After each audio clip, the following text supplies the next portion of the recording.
जय हिंद दोस्तों, नमस्कार। आपका स्वागत है सर्विस क्लास केजीजी में। Hit the target, easy to learn. साथियों, बीपीएससी शिक्षक भर्ती 2023 आधुनिक भारत खल्लास। आधुनिक भारत खल्लास बरमाला सीरीज है, क्योंकि आपको पता है साथियों, उम्र हो चुकी है बहुत, आपकी भी और हमारी भी, क्योंकि हम लोग कर रहे थे 7th फेज टीचर वैकेंसी का इंतजार, और अब हुआ है इंतजार खत्म। वैकेंसी आ चुकी है और लगभग 10,500 फॉर्म भरा जा चुका है। ओके, हर दिन फॉर्म भरने का अपडेट आता है और यहाँ पर आपको 1,000 क्वेश्चन का डिटेल डिस्कशन के साथ आ चुका हूं मैं हिस्ट्री के लोड को कम करने। और ऐसा लोड कम करूंगा प्यारे भाइयों कि अगर आप इस क्लास को पूरा, यानी कि इस वर्णमाला सीरीज को पूरा देख लेते हैं, तो यकीन मानिए कि आपका भी वर्णमाला जल्द ही जल्द होगा और आपका दोस्त भी इस तरफ पीछे खड़ा होकर ताली बजाएगा साथियों। और अपना तो नारा ही है, शिक्षकता बने के बाद, शिक्षकता बने के बाद। और अगर आपको शिक्षक बनना है तो ये जो है क्लास जरूर पूरा देखिएगा, क्योंकि इस पूरे क्लास के बाद ही आपके सरों पर सेहरा सजेगा और आप बरमाला डालने लायक हो जाइएगा। ओके, कहते हैं बेरोजगारी में एक भी रिश्ता नहीं आता है और रोजगार जुड़ते ही हजारों रिश्ते आते हैं। और साथ ही साथ साथियों, व्हाइट ब्लैक बोर्ड सीरीज के तहत बीपीएससी शिक्षक भर्ती 2023 के लिए मॉडल सेट 4, जो कि पूरी तरह से क्या है साथियों, तो पूरी तरह से ये model set platform coaching centre का ऑनलाइन टेस्ट है, पेड टेस्ट है, आपको फ्री प्रोवाइड किया गया। और आपका जो है, और इसका जो पीडीएफ है आपको हमारे टेलीग्राम लिंक पे चैनल पे मिलेगा, जिसका लिंक नीचे स्क्रॉल बार में चल रहा है और साथ ही साथ डिस्क्रिप्शन में भी डाला हुआ है। 120 क्वेश्चन का कंप्लीट सेट है, आप इसको बनाइए, इसमें आपका 80 प्लस आना चाहिए। और हाँ साथियों, याद रखिएगा, कठिन राहों में भी आशा वो सफर बनाते हैं, कठिन राहों में भी आशा वो सफर बनाते हैं, जो मुश्किल के वक्त भी सदा मुस्कुराते हैं, जो मुश्किल के वक्त भी सदा मुस्कुराते हैं। मंजिल करती परीक्षा हल पर उसी राही का, लगा के सीढ़ी जो आसमां पे घर बनाते हैं, लगा के सीढ़ी जो आसमां पे घर बनाते हैं साथियों। कहता है, जब तक तोड़ेंगे नहीं तब तक छोड़ेंगे नहीं। और यह है बीपीएससी शिक्षक भर्ती 2023 के लिए भारत का संपूर्ण भूगोल पार्ट 2। तो ये आपको उपलब्ध कराया काल के आशीर्वाद से, और ये क्लास तो जरूर देखिएगा। एडुटेरिया का बिहार शिक्षक भर्ती 2023 का जो 50 क्वेश्चन का सेट श्रृंखला है, जिसकी 8वीं सीरीज अपलोडेड है, इसको जरूर देखिएगा, जरूर देखिएगा, मोस्ट इंपोर्टेंट क्लास। आइए अब वक्त नहीं गंवाते हैं और स्टार्ट करते आज का अपना बरमाला सीरीज साथियों। क्या स्टार्ट करते हैं? बरमाला सीरीज। और आधुनिक भारत का पूरा इतिहास करेंगे और डिटेल के साथ करेंगे। हाँ साथियों, याद रखिएगा, इतना डिटेल कि आपको शर्म ना आए, खुशी हो जाए, वो वाला डिटेल है। हम लोग सिर्फ और सिर्फ क्वेश्चन करेंगे, कोई थ्योरी नहीं, क्योंकि आपको पता है कि आपका भाई सर्वेश पूरा कंप्लीट थ्योरी आपको करवा दिया है। तो भाई कंप्लीट थ्योरी कहाँ करवाया है? तो भाई ने अपना कंप्लीट थ्योरी करवाया है डॉक्टर रंजीत कुमार आईएएस पूर्व प्राथमिक शिक्षा निर्देशक के पीडीएफ सेट पूरा डिटेल में। यहाँ पर हम लोग सिर्फ और सिर्फ क्वेश्चन करेंगे, तो वो वीडियो 7 घंटे का ऑलरेडी हमारे चैनल पर अपलोडेड है। अगर आपने अभी तक नहीं देखा है तो देखिए। कहता बास्को डिगामा कालीकट पर किस वर्ष पहुंचा था? मोस्ट इंपोर्टेंट है। तो बास्को डिगामा कालीकट पर 20 मई 1498 को पहुंचा था साथियों। आपको तो पता ही है कि जो बास्को डिगामा है, ये आ रहा था भारत, लेकिन इसको भारत आने का कोई मार्ग पता नहीं चल रहा था। तभी एक अब्दुल मजीद नामक व्यक्ति ने क्या किया, इसे रास्ता दिखाया और ये पहुंच गया क्या चीज, भारत। और आशा अंतरिक्ष का खोज किसने किया था? तो बार्थोलोमियो डियाज ने किया था। पूरा डिटेल में हम कराए हुए। इनमें से कौन नीला जल योजना ब्लू वाटर पद्धति से संबंधित है? तो ब्लू वाटर पद्धति से संबंधित है द अल्मीडा। और इसमें क्या था साथियों, तो ये आपका मान लीजिए जैसे भारत है, तो भारत में इधर अरब सागर है और इधर बंगाल की खाड़ी है, तो यहाँ से होने वाला कोई भी व्यापार, और यहाँ नीचे हिंद महासागर से होने वाला कोई भी व्यापार के लिए आपको अंग्रेजों से क्या लेना पड़ता था? एक कार्टेज लेना पड़ता था, वरना अंग्रेज पुर्तगाल क्या करता था, सॉरी, पुर्तगाल इस जहाज को लूट लेता था। इसलिए इसका नाम दिया गया है ब्लू वाटर पॉलिसी। कौन लाया था? अल्मेडा लाया था। और कहते हैं पुर्तगाल के वास्तविक संस्थापक, भारत में पुर्तगाली सत्ता का वास्तविक संस्थापक किसे कहते हैं? अबूकर्क को कहते हैं। हाँ साथियों, ये क्वेश्चन जरूर घटना चक्र का है, लेकिन जो आपको मेरे सिरमुख से जो वाणी मिलेगी सुनने के लिए, मेरे सिरमुख से जो आपको कथा वाचन करूंगा मैं मॉडर्न हिस्ट्री का, वो आपको हर चीज को याद करने में मदद करेगा और आप कभी नहीं भूलिएगा साथियों।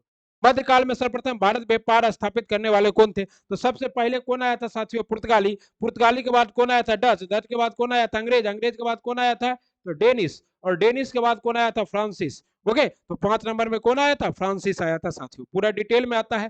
वास्को डी गामा भारत कब आया? तो 20 मई 1498 को आया था। और कहां उतरा था? कालीकट के बंदरगाह पर उतरा था। और कहते हैं कि जब इसने क्या किया था, काली मिर्च, काली मिर्च जो है लेकर जब गया था और जब बेचा था तो इसे कितना गुना मुनाफा हुआ था? 60 गुना मुनाफा हुआ था। और इससे पूरा यूरोप में हाहाकार मच गया और यूरोप के सारे व्यापारी भारत आने के लिए अपने अपने सरकार से परमिशन लेने पहुंच गए। पुर्तगाली उपनिवेश का प्रथम वायसराय भारत में कौन था? पुर्तगाली उपनिवेश का प्रथम वायसराय भारत में था अल्मीडा। ओके, और बार्थोलोमियो डियाज जो था ये भी वायसराय था। अबू कर भी भारत में वास्तविक संस्थापक कहा जाता है। और अबू बकर ने क्या जीता था? गोवा जीता था। किससे जीता था? तो बीजापुर के सुल्तान आदिल शाह से जीता था। ओके, बस 1000 प्रश्न है साथियों और मैराथन सीरीज है, लंबी चलने वाली क्लास है। हमको लगता है 3-4 घंटे तो आराम से चलनी चाहिए क्लास। जब तक मैं थकूंगा नहीं, डिटेल के साथ कराता रहूंगा। निम्नलिखित में से किसने वास्को डिगामा का कालीकट में स्वागत किया था? तो उस समय कालीकट के राजा थे जमोरिन। और इसी जमोरिन ने क्या किया था? तो स्वागत किया था किसका? वास्को डिगामा का। ओके, कहता है वास्को डिगामा कहां से आए थे? तो पुर्तगाल से आए थे साथियों। क्रिस्टोफर कोलंबस कहां के थे? स्पेन के थे। कहता है कैप्टन कुक ने क्या किया था साथियों? कैप्टन कुक ने जो है ग्रेट ब्रिटेन से आया था और तस्मान सागर की खोज हॉलैंड के यात्री ने की थी। ओके साथियों, तो इस तरह से आपका सही जवाब क्या है? बी है। 1 का 2, 2 का 1, 3 का 4 और 4 का 3। ओके साथियों, और आपको पता है कि तस्मान सागर कहाँ स्थित है? तो ऑस्ट्रेलिया के नीचे स्थित है। अगर इस तरह से आप मान लीजिए ये करपेंट्रिया की खाड़ी ऑस्ट्रेलिया में, यहाँ ग्रेट बैरियर रीफ है। तो यहाँ पर ऑस्ट्रेलिया और न्यूजीलैंड के बीच स्थित है तस्मान सागर। तो ये है ऑस्ट्रेलिया का प्रांत तस्मानिया। ओके, तो आप लोग जानते ही होंगे। तो तस्मान सागर की खोज कहाँ के व्यक्ति ने किया था? हॉलैंड का। और कैप्टन कुक कहाँ के थे? ब्रिटेन के थे। ओके, कहता है भारत में पुर्तगाली शक्ति का वास्तविक संस्थापक कौन था? अच्छे से बता दिए है कि अबू कर्क था, क्योंकि अबू कर्क ने ही 1510 में बीजापुर के सुल्तान आदिल शाह से क्या जीता था? तो गोवा को जीता था साथ। ओके, हम तो बस कोई भी डिस्कशन इसका नहीं पढ़ेंगे, आपको डिस्कशन खुद का देंगे डिटेल से।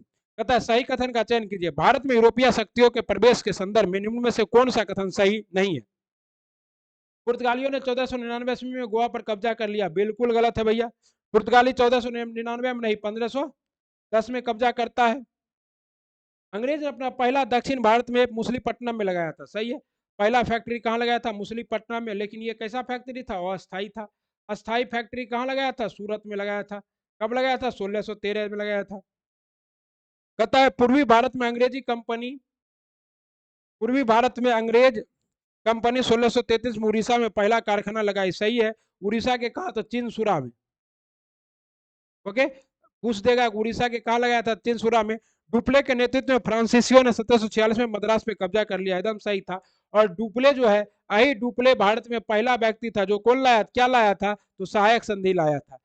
और द्वितीय कर्नाटक युद्ध में तो डुप्ले पूरी तरह से जीत ही गया था। वो बात अलग है कि बाद में डुप्ले को वापस बुला लिया गया। तो 1 नंबर क्या है आपका? गलत था। कहता है कौन सा गलत है? तो 1 नंबर गलत था। ठीक ना साथियों।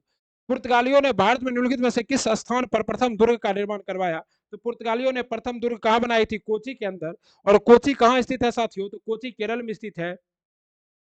ओके, कहता है किन यूरोपियों ने भारत में प्रथमतः समुद्री व्यापारिक केंद्र स्थापित किया था? तो प्रथमतः समुद्री व्यापारिक केंद्र स्थापित करने वाला था आपका पुर्तगाली। ओके, 1509 में दीव के पास। बंगाल में निम्नलिखित फैक्ट्रियों में से एक जो पुर्तगाली द्वारा स्थापित की गई थी वो थी हुगली। और ये कहता है चिनसुरा, श्रीरामपुर और बादेल ये किसके द्वारा था? तो डच के द्वारा था।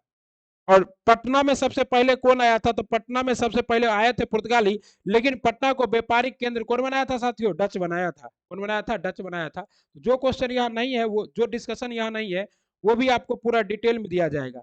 ओके, और हाँ साथियों, हम लोग सिर्फ और सिर्फ वन लाइनर करने का प्रयास करेंगे।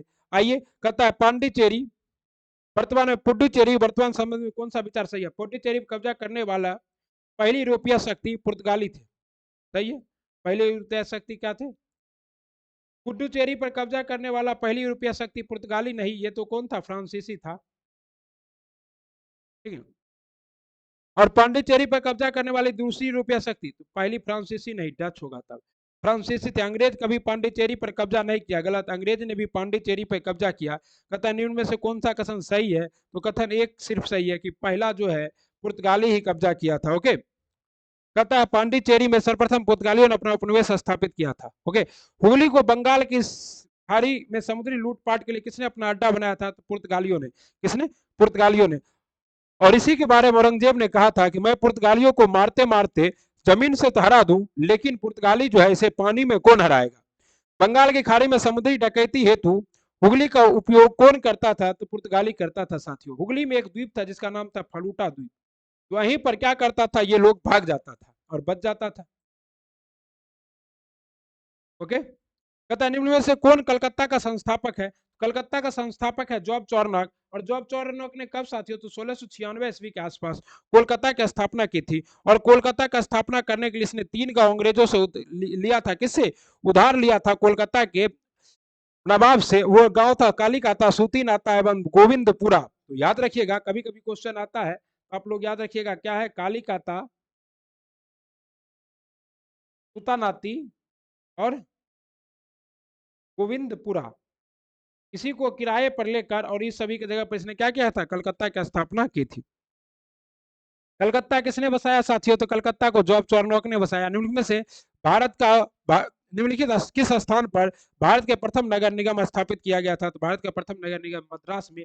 और मद्रास को कौन बसाया था? तो फ्रांसिस मार्टिन ने। कौन बसाया था? फ्रांसिस मार्टिन ने बसाया था। और कब बसाया था? तो 1640 ईस्वी। ठीक ना। आधुनिक भारत में पहला नगर 1688 से मद्रास के पूर्व फ्रांसीसी शहर में स्थापित। भारत के साथ व्यापार के लिए सर्वप्रथम संयुक्त पूंजी किन कंपनी कौन लोगों ने प्रारंभ की थी? तो डच ने। वो बात अलग है कि ये जो संयुक्त अगर कहेगा भारत से बाहर, तो पहला जो फ्रांसीस संयुक्त कंपनी बनी थी वो किसकी बनी थी? इंग्लैंड की बनी थी 1599 में। और इसका तो बना था 1600 में। लेकिन भारत पहले कौन आ गया था? डच ही आ गया था। ओके साथियों, कहता निम्नलिखित में से कौन सा कथन सही है? आधुनिक कोची भारत की स्वतंत्रता तक डच उपनिवेश रहा। गलत है, डच उपनिवेश नहीं रहा था। डचों ने पुर्तगालियों को पराजित किया और आधुनिक कोची में उसके पोर्ट को विलियम्स का अधिकार कर लिया। डचों ने पुर्तगालियों को पराजित किया था, सही है, वही आपका सही था। ओके, डचों ने पुर्तगालियों को पराजित कर आधुनिक कोची में फोर्ट विलियम का निर्माण किया था। भारत में ईस्ट इंडिया कंपनी की सफलता का राज था। भारत में ईस्ट इंडिया कंपनी की सफलता का राज क्या था साथियों? तो था कि भारत में राष्ट्रीय भावना की कमी थी, बिल्कुल कमी थी साथियों। सभी लोग आपस में लड़ रहे थे। कंपनी की सेना को पश्चिमी प्रशिक्षण मिला था तथा उसके पास आधुनिक हथियार थे, बिल्कुल सही है। और भारतीय सैनिक भावना का क्या था? अभाव था, जिसके फलस्वरूप उसे कोई अच्छा वेतन दे अपनी सेवा लगा देता था। तो उपयुक्त तो तीनों सही है। इसी की वजह से भारतीय ब्रिटिश इंडिया कंपनी का क्या हो गया? भारत में अधिपत्य स्थापित हो गया। ओके, निम्न से कि ब्रिटिश कंपनी क्या है जिसे भारत में व्यापार करने के पहले अधिकार प्राप्त हुआ था? तो भारत में व्यापार करने के पहले अधिकार प्राप्त हुआ था लिवेंट कंपनी को। किसे? लिवेंट कंपनी 1893 में स्थल मार्ग से भारत में व्यापार करने अधिकार पत्र प्राप्त हुआ था। 31 दिसंबर 16 को महारानी एलिजाबेथ प्रथम ने the governor and the company merchants of London trading in the East India की स्थापना की थी। ओके साथियों, लंदन में ब्रिटिश ईस्ट इंडिया कंपनी के गठन के समय भारत का निम्नलिखित में से कौन बादशाह था? जब लंदन में ये गठित हो रहा था तो भारत का वायसराय कौन था? अकबर था। वो बात अलग है कि जब अकबर के नाम का ही लेटर लेकर आया था अंग्रेज, कौन अंग्रेज? तो आपका विलियम हॉकिंस। लेकिन जब ये आया तो यहाँ अंग्रेज की सत्ता और अकबर की सत्ता समाप्त हो गई थी। और सत्ता बची किसकी थी? तो सत्ता बची थी आपके औरंगजेब की, सॉरी जहांगीर की। तो जहांगीर को अकबर के नाम का लिखा हुआ पत्र दिया था किसने? विलियम हॉकिंस ने। के साथियों, कहता निम्न में से किस मुगल सम्राट ने के काल में ईस्ट इंडिया कंपनी ने भारत में सर्वप्रथम कारखाना स्थापित किया? ये था जहांगीर। जहांगीर से मिलने के लिए बहुत तरफ रहा था 1611 ईस्वी से ही। लेकिन क्या हुआ कि 1608 ईस्वी 9 ईस्वी में 1609 ईस्वी में कौन? विलियम हॉकिंस जो है जहांगीर से जाकर मिलता है। कहाँ जाकर मिलता है? आगरा में मिलता है। और आगरा में मिलने के बाद क्या करता है? दंडवत प्रणाम करता है, एकदम जाता है और सो जाता है। और पूरा फारसी में बोलता है। जब फारसी में बोलता है तो जहांगीर को लगता है वाह भैया ये तो बहुत तगड़ा आदमी है, इसको फारसी भी आता है। और फिर क्या करता है जहांगीर? उसको अपने दरबार में 4000 का मनसब देता है और रख लेता है। और साथ ही साथ उसकी शादी जो है मरियम नाम से करा देता है। आगरा में, ठीक है ना, विलियम हॉकिंस। कहता है 1613 में अंग्रेज ने अपनी पहली फैक्ट्री कहाँ स्थापित की थी, तो पहली अस्थाई फैक्ट्री सूरत में, और अस्थाई फैक्ट्री कहाँ, मुसलीपट्टनम में। तो यहाँ अस्थाई पूछ रहा है तो आप लगा दीजिए। ओके। कहता है इंग्लिश ईस्ट इंडिया कंपनी का कारखाना के कारखाने थे। इंग्लिश ईस्ट इंडिया कंपनी का कारखाना कहाँ था, तो केवल भरूच में था। तो तिरुचिरापल्ली और चिरकोल में किसका था, तो ये डचों का था। ओके साथियों, उम्मीद करता हूं कि ये जो क्वेश्चन है बहुत ही मजेदार क्वेश्चन है और हम इसमें आराम से कर ही रहे हैं। बस एक बार आप पूरा वीडियो देख लीजिए तो क्या होइएगा, आप पूरी तरह से कैपेबल हो जाइएगा। ईस्ट इंडिया कंपनी की प्रथम फैक्ट्री स्थापित की गई थी। ईस्ट इंडिया कंपनी की प्रथम फैक्ट्री सूरत में निम्नलिखित में से किस अंग्रेज अधिकारी ने पुर्तगालियों को सवाली के स्थान पर हराया था। ये मोस्ट इंपोर्टेंट क्वेश्चन है, बीपीएससी में आया हुआ है और हमें लगता है कि शिक्षक में भी ये क्वेश्चन आएगा। Thomas waste. एक्चुअली में क्या था कि पुर्तगाली जो है ये ब्लू वाटर पॉलिसी अपना लिया था, और जिसके तहत किसी को भी बंगाल की खाड़ी या अरब सागर में व्यापार करने के लिए पुर्तगालियों से परमिशन लेना पड़ता था। और इसी वजह से जो है मुगल सम्राट भी अंग्रेजों को उतना अधिकार नहीं दे रहे थे। लेकिन फिर क्या हुआ कि फिर होता यह है कि थॉमस वेस्ट रेड ड्रैगन जहाज से आता है। कौन जहाज, रेड ड्रैगन। और रेड ड्रैगन जहाज से आता है और पुर्तगालियों को बुरी तरह हरा देता है, जिससे क्या होता है कि मुगल शासक को लगता है अरे पुर्तगाली से भी ज्यादा ताकतवर सेना है। और फिर मुगल सम्राट जो है वो क्या करता है, पूरी तरह से अधिकार देना स्टार्ट कर देता है किसे, ब्रिटिश ईस्ट इंडिया कंपनी को। कहता है निम्नलिखित यूरोपीय व्यापारिक कंपनियों में किसने सूरत में सर्वप्रथम अपना कारखाना स्थापित किया था, तो अंग्रेजों ने। ओके। कब किया था, 1613 ईस्वी में किया था। किसकी अनुमति से किया था, जहांगीर की अनुमति से किया था। डचों ने कब, 1616 में किया था। और 1600 जबकि फ्रांसीसियों ने 1668 में। और कहता है ईस्ट इंडिया कंपनी ने 1611 ईस्वी में मुसलीपट्टनम अपना अस्थायी फैक्ट्री बनाया था। ओके, तो ये क्वेश्चन बार बार आता है।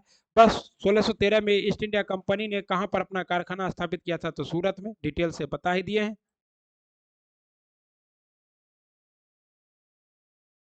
तुम ने कहा था कि 1000 प्रश्न कराओगे, तो बिल्कुल कराएंगे। और क्या हमने आपको कहा है कि 1000 प्रश्न नहीं कराएंगे। ईस्ट इंडिया कंपनी के प्रारंभिक दौर में वेस्टर्न प्रेसिडेंसी कहाँ था, वेस्टर्न प्रेसिडेंसी था सूरत में।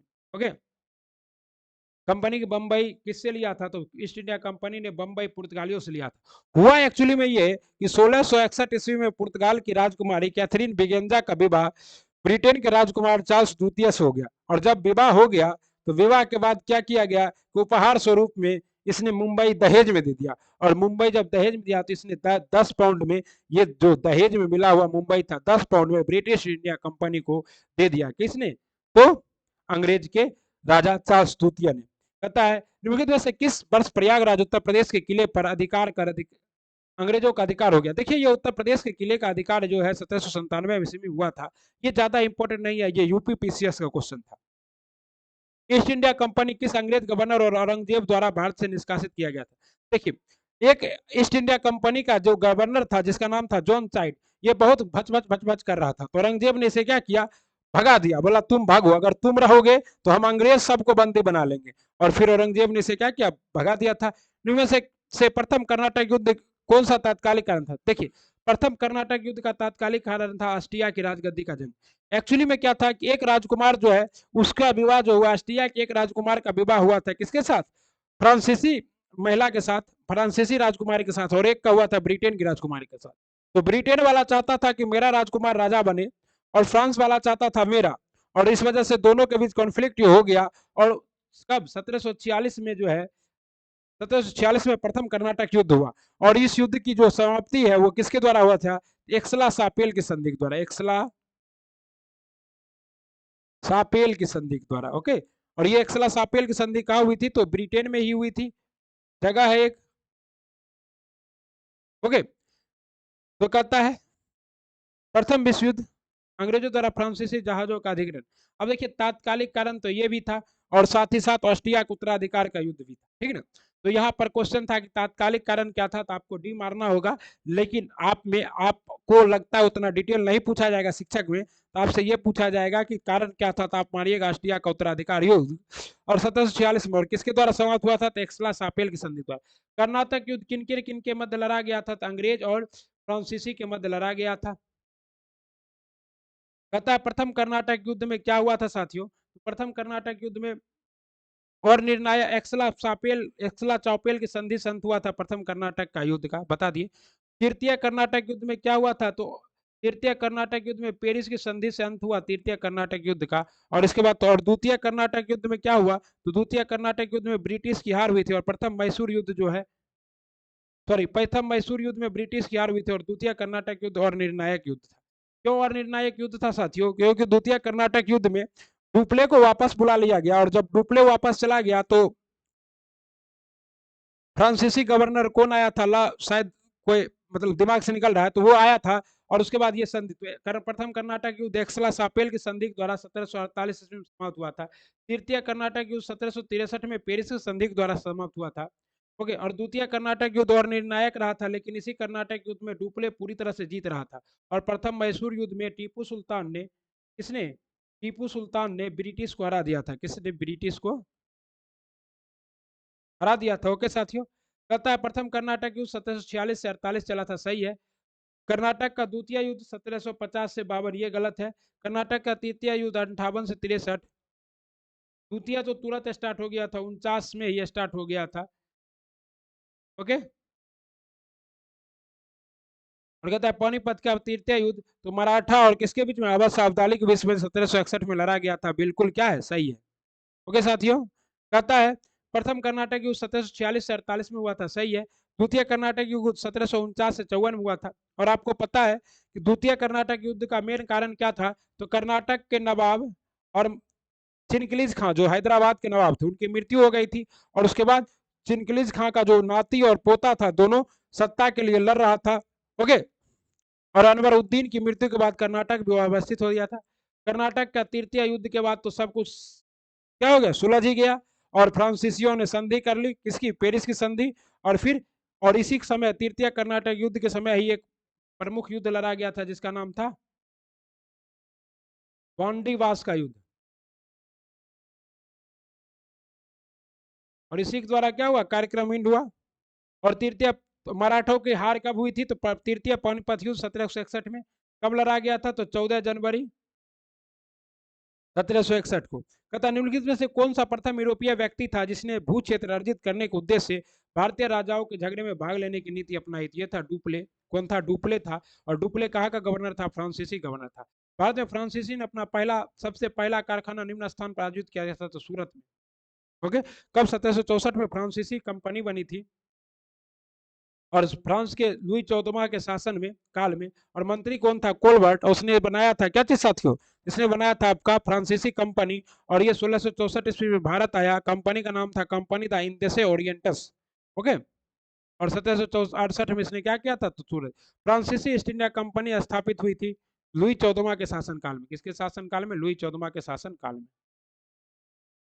ओके, और लुई 14वां ही ना कहता है कि मैं ही राज्य हूं और मेरे द्वारा कहा गया कथन क्या है, तो मेरे द्वारा कहा गया कथन शासन है। जो आप लोग बाहुबली की मूवी में डायलॉग सुने थे ना, वो डायलॉग एक्चुअली में लुई 14वां का था। लुई 14वां कहता था कि मैं ही राज्य हूं और मेरे द्वारा कहा गया कथन क्या है, शासन है, कानून है। निम्न से किसे भारत में फ्रांसीसी कंपनी का संस्थापक माना जाता है, कॉर्बर्ट को, जो कि मंत्री था लुई 14वां का।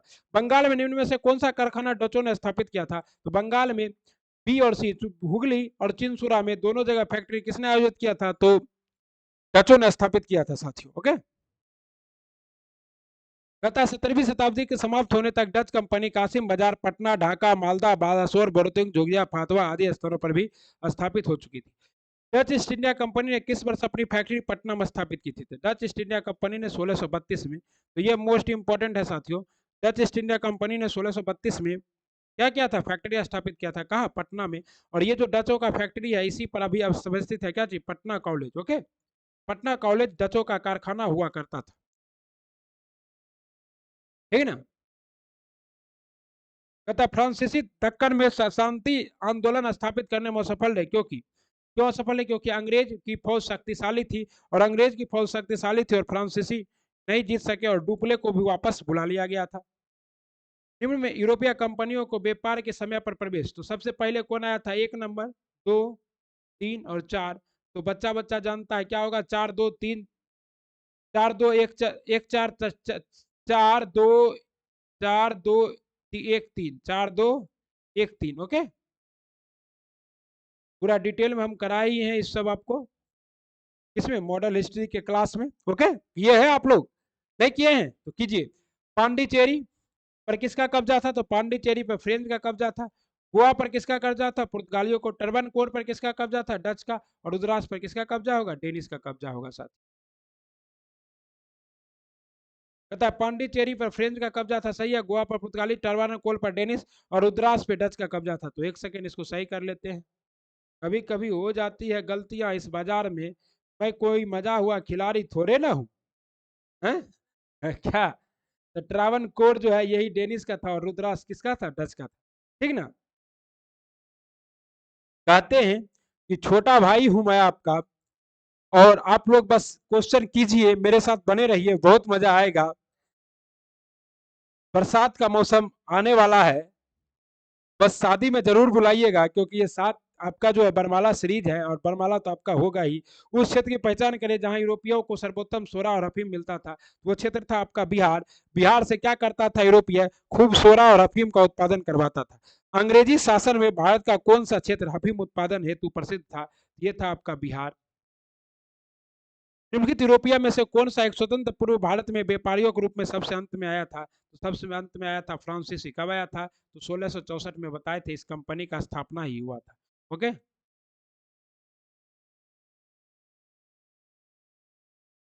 लेकिन में से किस स्थानों पर डचों ने अपनी व्यापारिक अड्डे स्थापित किए थे? तो डचों ने अपना व्यापारिक अवस्था अब जो क्या है स्थान है, वो नागपट्टनम, चिंसुरा, मछलीपट्टनम, सूरत, भरूच, आगरा, कोची, अहमदाबाद, पटना सब जगह किया था। ओके साथियों, तथा निम्नलिखित में विचार कीजिए, मुद्रा के स्वरूप का उपज के गुना के आधार पर भूमि राजस्व का मूल्यांकन, युद्ध में चलती फिरती तोपों का उपयोग, तंबाकू और लाल मिर्च की खेती, ये सब क्या है?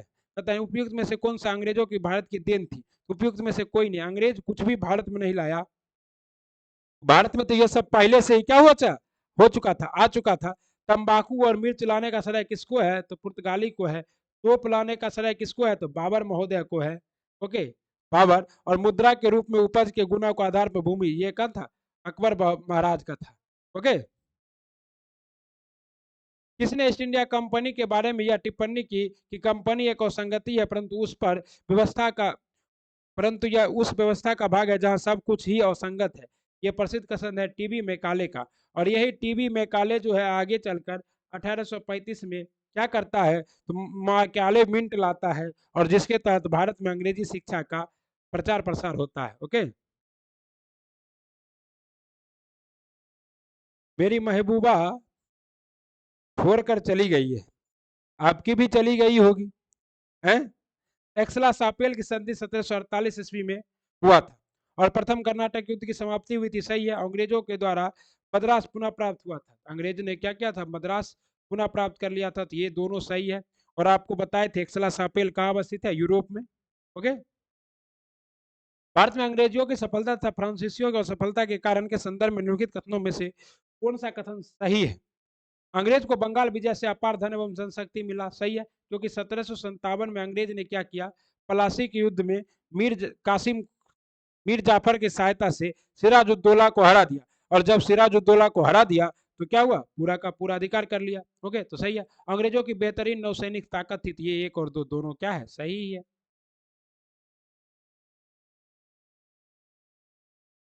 जब से ईस्ट इंडिया कंपनी और बंगाल के नवाब, तो आइए क्वेश्चन के माध्यम से इसको कर लेते हैं, क्योंकि डिटेल तो आपको हम करा ही दिए हैं अपने चैनल सर्विस क्लासेस केजीजी पे। ओके, और हम बताए थे कि बंगाल का पहला नवाब कौन था? तो मुर्शीद कुली खां था। मुर्शीद कुली खां ने ही कब 1717 से 1727 में फर्रुखसियर के शासनकाल में बंगाल में नवाबी व्यवस्था की स्थापना की थी। और मुर्शीद कुली खां के बाद एक बहुत अच्छा नवाब बनता है जिसका नाम था अलवर्दी खां। और अलवर्दी खां कहता है कि अंग्रेज मधुमक्खी के खोते की तरह है, अगर इसको तुम क्या मारोगे?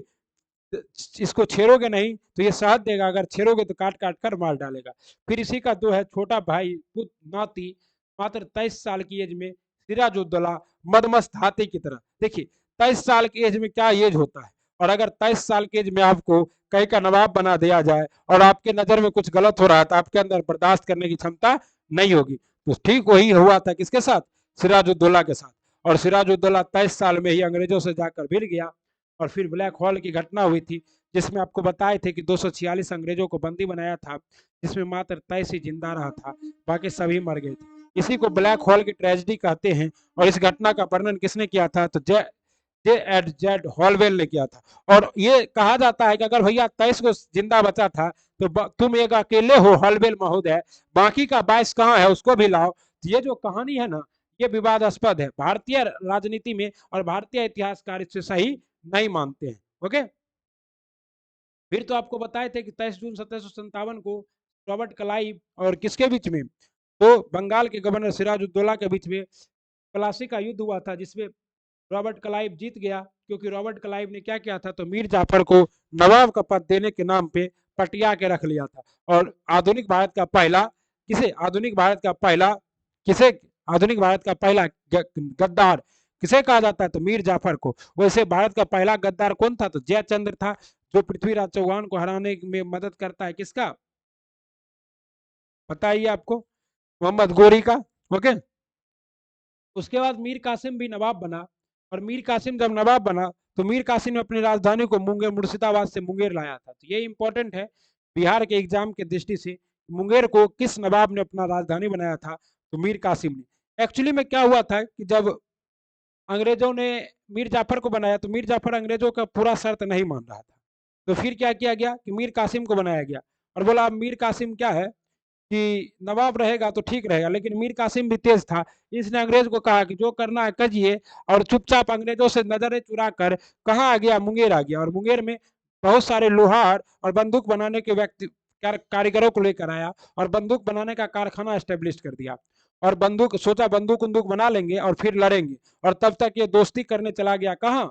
तो शुजाउद्दौला के पास, अवध के नवाब के पास। और वहीं पर आके बैठा हुआ था कौन? शाह आलम द्वितीय। और जब सब में संधि हो ही रहा था, तभी अंग्रेज ने इसकी मंसूबे को जांच लिया और क्या किया? फिर से इसे हटाकर मीर कासिम जाफर को ही नवाब बना दिया। अब जब मीर जाफर को जब नवाब बना दिया तो इसने क्या किया? 1764 में सबों ने मिलकर बक्सर का युद्ध लड़ा, लेकिन उसमें भी ये सब बुरी तरह से पराजित हो जाते हैं 22 अक्टूबर 1764 को। और उसके बाद तो आपको पता है किसमें जो है हेक्टर मुनरो था, क्या चीज? बक्सर के युद्ध के दौरान हेक्टर मुनरो था अंग्रेज सेनापति। और ये पहला युद्ध था जिसमें अंग्रेज ने पूरी तरह से ईमानदारी से लड़ा और ईमानदारी से जीता। और उसके बाद तो इलाहाबाद की संधि हुई थी। ओके, तो अब आइए क्वेश्चन करते हैं। कहानी तो आपको बता दिए, 12 अगस्त को इलाहाबाद की संधि हुई थी। पहले किसके साथ? तो मुगल बादशाह शाह आलम द्वितीय के साथ। और फिर 16 अगस्त को इलाहाबाद की दूसरी संधि हुई किसके साथ? शुजाउद्दौला के साथ, ठीक ना। और उसके बाद इसने क्या किया? मीर लॉर्ड क्लाइव आ गया, और लॉर्ड क्लाइव गवर्नर बन गया। और लॉर्ड क्लाइव ने क्या किया? तो भारत बंगाल में द्वैत शासन का शुरुआत कर दिया। और द्वैत शासन 1765 से 72 तक चला। और द्वैत शासन को अंत किसने किया था? तो वारेन हेस्टिंग ने किया था। और द्वैत शासन को के एम बनेकर ने कहा था, ये डाकुओं का राज स्थापित हो गया। आइए, निम्न में से कौन मुगल सम्राट का के द्वारा नियुक्त बंगाल का अंतिम गवर्नर था? तो मुर्शीद कुली खां था। पूरा डिटेल में आप बता दिए, तब डिस्कशन करने की जरूरत है नहीं। जितना बताएं साथियों, बस उतना का एक छोटा सा शॉर्ट नोट बना लीजिए और एग्जाम में जाइएगा कॉलर खड़ा करके जाइएगा। क्योंकि साथियों, आपको पता है कि कहानी के माध्यम से आपको बता दिए मुर्शीद कुली खां, अलीवर्दी खां, उसके बाद सिराजुद्दौला, और सिराजुद्दौला के बाद मीर जाफर के बाद मीर कासिम। बस यहाँ से ही क्वेश्चन 98% बनते हैं। और एक दो क्वेश्चन अगर आज आपका किस्मत खराब हुआ तो कहीं और से भी बन सकता है। ओके, पता है किसे भारत में ब्रिटिश प्रभुत्व प्रारंभ किया था? तो बक्सर की लड़ाई के बाद भारत में ब्रिटिश प्रभुत्व स्टार्ट हुआ था। और बंगाल के प्लासी के युद्ध के बाद भी 23 जून 1757 का प्लासी का युद्ध हुआ था सिराजुद्दौला और किसके बीच में? तो मीर लॉर्ड क्लाइव के बीच में। और लॉर्ड क्लाइव का रंगासियार कौन था? तो मीर जाफर था। इंग्लैंड की ईस्ट इंडिया कंपनी भारत में प्रथम निर्णायक सैन्य सफलता कब मिली? तो प्लासी का युद्ध 1757 में। ओके, कहता है प्लासी का युद्ध कब हुआ? 1757 का हुआ।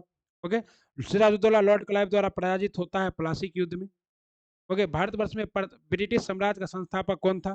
भारतवर्ष में ब्रिटिश साम्राज्य का संस्थापक था लॉर्ड क्लाइव। और लॉर्ड क्लाइव के बारे में कहा जाता है कि लॉर्ड क्लाइव को पिट ने क्या कहा था कि स्वर्ग से उतरा हुआ सेना नायक। और बहुत दिन बाद लॉर्ड क्लाइव को इंग्लैंड में, एक्चुअली में लॉर्ड क्लाइव ने अपना जीवन की शुरुआत किससे की थी? लॉर्ड क्लाइव ने अपने जीवन की शुरुआत जो है ये एक मामूली क्लर्क के नौकरी से किया था। और मामूली क्लर्क से यह व्यक्ति गवर्नर भी बना था इंग्लैंड का। और इसके बारे में कहा जाता है कि जो टापू है, क्योंकि आपको पता है कि ब्रिटेन क्या है, एक द्वीपीय देश है, इस टापू पर शायद ही हजारों वर्ष में लॉर्ड क्लाइव जैसा एक व्यक्ति पैदा लेता होगा। इनमें से किसे स्वर्ग से उत्पन्न सेना नायक कहा गया था? लॉर्ड क्लाइव को। ओके। प्लासी का युद्ध किस मैदान में हुआ था? तो प्लासी का युद्ध का मैदान अभी कहाँ स्थित है? पश्चिम बंगाल में स्थित। ओके। कथा निम्नलिखित से किसे अपनी राजधानी मुर्शिदाबाद से मुंगेर स्थानांतरित की थी? तो मीर कासिम। और ये आईएएस में आया है, और आप बीपीएससी में शिक्षक भर्ती में ये सवाल हमको लगता है कि आउट है। क्या है? छपेगा प्रश्न है, छपेगा। हम तो फोन आता है साथियों, हम तो पूरा बता ही देते हैं कि कौन क्वेश्चन आने वाला है। अपना तो अधिकारी सबसे मिलना जुलना रहता है, तो फिर कोई दिक्कत है नहीं।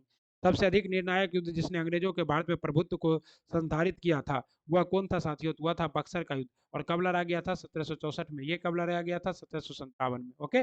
और पानीपत का तीसरा युद्ध कब हुआ था? 1761 में। और बांडीबास का युद्ध कब हुआ था? 17 हाँ, बांडीबास का युद्ध कब हुआ था? 1700। ठीक है। ओके। ईस्ट इंडिया कंपनी अपनी कंपनी द्वारा लड़े गए निम्नलिखित युद्धों में कौन सा सबसे निर्णायक युद्ध था? तो बक्सर का युद्ध। क्योंकि बक्सर के युद्ध में पहली बार ईस्ट इंडिया कंपनी ने सही रूप से लड़ा था। प्लासी के युद्ध में तो गद्दारी करके न जीता था हो। गद्दारी कर भी। इनमें से कौन सा युद्ध भारत में अंग्रेजों के आधिपत्य की स्थापना की दृष्टि से सबसे महत्वपूर्ण समझा जाता है? वह युद्ध था बक्सर का युद्ध। ओके। बक्सर के युद्ध के समय दिल्ली का शासक कौन था? तो शाह आलम द्वितीय था। इसकी सेना भी तो हार गई थी ना, राय ना। बक्सर की लड़ाई के समय बंगाल का नवाब कौन था? तो बंगाल का नवाब मीर जाफर था। क्योंकि आपको पता ही है कि मीर कासिम के मंसूबों को अंग्रेजों ने भांप लिया, और फिर क्या किया? मीर कासिम को सूबे नवाब के पद से हटा दिया। ओके। और निम्नों से निम्नलिखित में से किस एक शासक ने ईस्ट इंडिया कंपनी की दीवानी प्रदान की थी, और वह कौन था? वह था आपको शाह आलम द्वितीय। शाह आलम द्वितीय ने ईस्ट इंडिया कंपनी को दीवानी प्रदान की थी। ओके। और इलाहाबाद की संधि 16 अगस्त 1765 के द्वारा, ठीक ना।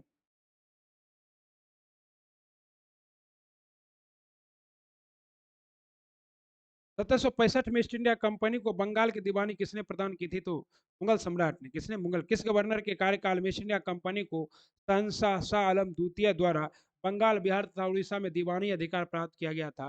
तो ये लॉर्ड क्लाइव के शासनकाल में। ओके। अतः सम्राट सम्राट शाह आलम द्वितीय ने ईस्ट इंडिया कंपनी कंपनी को बंगाल, बिहार तथा उड़ीसा की दीवानी प्रदान की। ओके। कब प्रदान की थी साथियों? तो 12 अगस्त 1765 को। कब? 12 अगस्त 1765 को। इलाहाबाद की संधि के बाद रॉबर्ट क्लाइव ने मुर्शिदाबाद का उपदीवान किसे बनाया था? रॉबर्ट क्लाइव ने मुर्शिदाबाद का उपदीवान बनाया था मोहम्मद रजा खान को। और सिताब राय को कहाँ का बनाया था? तो बिहार का। बीपीएससी का प्रश्न है, मोस्ट इंपोर्टेंट है। तथा इलाहाबाद की दूसरी संधि 16 अगस्त 1765 के द्वारा भगोरे शाह आलम ने अंग्रेजी ईस्ट इंडिया कंपनी में ले लिया तथा उसे इलाहाबाद में रखा गया। शाह आलम ने उपयुक्त संधि के प्रावधान के द्वारा कंपनी को बंगाल, बिहार और उड़ीसा की दीवानी दी, और सम्राट को इसके बदले कितना रुपया अदा करना था? मात्र 26 लाख रुपये। ओके। कंपनी ने दीवानी कार्य के लिए दो दीवान बंगाल के मोहम्मद रजा खान तथा बिहार के लिए सिताब राय को नियुक्त किया था। ये बिहार वाला इंपॉर्टेंट है, इसलिए यहाँ पे थोड़ा डिस्कशन ज्यादा कराए। हमें पता है कौन सा सवाल आएगा कौन सा नहीं आएगा, क्योंकि आपका भाई तो 2 बार बीपीएससी का धुआं निकाल चुका है, 2 बार बिहार दरोगा भी क्वालिफाई है। 1765 में दीवानी प्रदान किए जाने के बाद ब्रिटिश सबसे पहले निम्नलिखित में से किस पर्वतीय जनजाति के संपर्क में आए थे? तो खासी। गोरो, खासी और जयंतिया कहाँ की जनजाति है? ये मेघालय की जनजाति है। ओके। तथा बंगाल में दीवानी प्राप्त करने के पश्चात ब्रिटिश 1765 में सिलवट में आए। खासी जनजाति के लोग चावल, नमक एवं सूती मछलियों के बदले रेशम, सूती शाहनाम, ये सब। कहता अवध सल्तनत ने हिंदू नवाब वजीर के संदर्भ में निम्नलिखित कथनों विचार किया। राजा टिकैत राय नवाब आसफ उद्दौला के अर्थ मंत्री थे। ओके। और कहता अवध में नवाबों के समय में राज्य में समन्वय कतिपय हिंदू जातियों के लोगों को उच्च स्थान प्राप्त था। ये दोनों सही है, अवध का नवाब। ओके। कहता है राजा टिकैत राय 18वें शतक मतलब 18वीं शताब्दी में भारत में लड़े गए युद्ध का निम्नलिखित में से कौन सा सही कालक्रम है? तो वांडीवास का युद्ध कब लड़ा गया? 1760 में। बक्सर का युद्ध कब लड़ा गया? 1764 में। अंबुर का युद्ध कब लड़ा गया था? 1754 के आसपास लड़ा गया था। प्लासी का युद्ध 1757 में लड़ा गया। ये तो बिल्कुल सुरक्षित नहीं है। अंबुर का युद्ध, प्लासी का युद्ध, बांडीवास का युद्ध, बक्सर का युद्ध पूरी तरह से सुरक्षित क्या है, क्रम में है, आरोही क्रम में है। करा दिए डिटेल में, आपको तो सबका डेट ही लिख दिए हैं, कोई दिक्कत तो होना नहीं चाहिए। वैसे आप देख लीजिए कि अंबुर का युद्ध 1749 में लड़ा गया था। मुजफ्फर जंग और चंदा साहेब फ्रांसीसियों की संयुक्त सेना के बेलूर के समीप अंबर में अंबुर का युद्ध हुआ था। ओके, फ्रांस पलासी का युद्ध 1749 में, और उसके बाद बांडी बास का युद्ध 1760 में, और बक्सर का युद्ध कब 1764 में लड़ा गया था। ओके साथियों, बांडी बास का युद्ध कब हुआ था? 1760 में। उस फ्रांसीसी सेना का सेनापति का नाम बताइए जो 1760 में बांडीबास युद्ध में पराजित हुआ था। वो था काउंट लाली। कौन था? काउंट लाली। तो डुप्ले द्वितीय कर्नाटक युद्ध के बाद डुप्ले को वापस बुला लिया गया था। इस वजह से जो है क्या हुआ था, तो काउंट लाली आया था। वहां याद कर रहे थे ना एक बार पीछे, तो नया आया था। बांडीबास युद्ध 1760 में हुआ था ब्रिटिश और फ्रेंच के बीच में। अच्छा, यहाँ पूछ रहा है किसे हराया था, तो ब्रिटिश ने फ्रेंच को हराया था। ठीक है, हमें लगा किसके बीच में हुआ था। 1760 के प्रसिद्ध बांडीबास का युद्ध अंग्रेज किसके द्वारा के खिलाफ लड़ा था? अंग्रेज और फ्रांसीसी के खिलाफ। ओके, बक्सर का युद्ध में क्या हुआ था? मीर जाफर के विरुद्ध लड़ा गया था। तो गलत है। बक्सर का युद्ध किसके विरुद्ध हुआ था? मीर कासिम था इसमें। ठीक ना। बांडीबास का युद्ध फ्रांसीसी के विरुद्ध ईस्ट इंडिया कंपनी, सही है। चिलैया वाला का युद्ध डलहौजी के विरुद्ध मराठे, सही है। और रही चिलैया वाला के युद्ध में क्या हुआ था? मराठों की बहुत मृत्यु हुई थी। और ये मराठा के इतिहास में इसको ब्लैक डे के रूप में जाना जाता है। बहुत कम मराठा सैनिक थे और बहुत ज्यादा क्या थे? डलहौजी के सैनिक थे। और इसमें जब युद्ध हुआ तो कहा जाता है कि मराठे बहुत वीरता से लड़ते। खुर्दा का युद्ध निजाम के विरुद्ध ईस्ट इंडिया कंपनी का, यही आपका क्या है? गलत है। देखिए, तीन गो ऑप्शन जो है इसमें, दो ऑप्शन ऐसा है जो युद्ध का नाम आप शायद नहीं सुने होंगे, लेकिन आपसे पूछ रहा है सही सुमेलित है, तो सही सुमेलित बस यहाँ पर एगो है, बांडीबास का युद्ध। आपको इसको टिक कर देना है, और बाकी आप अगर नाम नहीं भी सुने हैं तो कोई दिक्कत नहीं है। मतलब जरूरी नहीं है कि आप सब पढ़े, जरूरी यह है कि आप इंपॉर्टेंट पढ़े, क्योंकि अगर आप इंपॉर्टेंट पढ़े तो उसके आधार पर सब बना लेंगे। ओके, पता है तेरे इसको डिटेल में करने का कोई फायदा है नहीं, ये सब आपसे पूछा जाएगा नहीं। देख रहे हैं बहुत ऊपर का क्वेश्चन है ये। ओके, निम्न में से किसने भारत में अंग्रेजों का सर्वाधिक विरोध किया था? तो भारत में अंग्रेजों का सर्वाधिक विरोध मराठा ने किया था। मराठा के जो सरदार थे वो कौन थे? छत्रपति शिवाजी महाराज। और छत्रपति शिवाजी महाराज और औरंगजेब के बारे में जो है वो डिटेल तो हम अपने चैनल पे सर्वेश क्लासेस केजीजी पे करा ही दिए हैं। अगर आपने अभी तक उस डिटेल को नहीं देखा है तो देखिए जरूर। एक सेकंड साथियों, पानी पी लेते हैं, तब तक कैमरा बंद कर।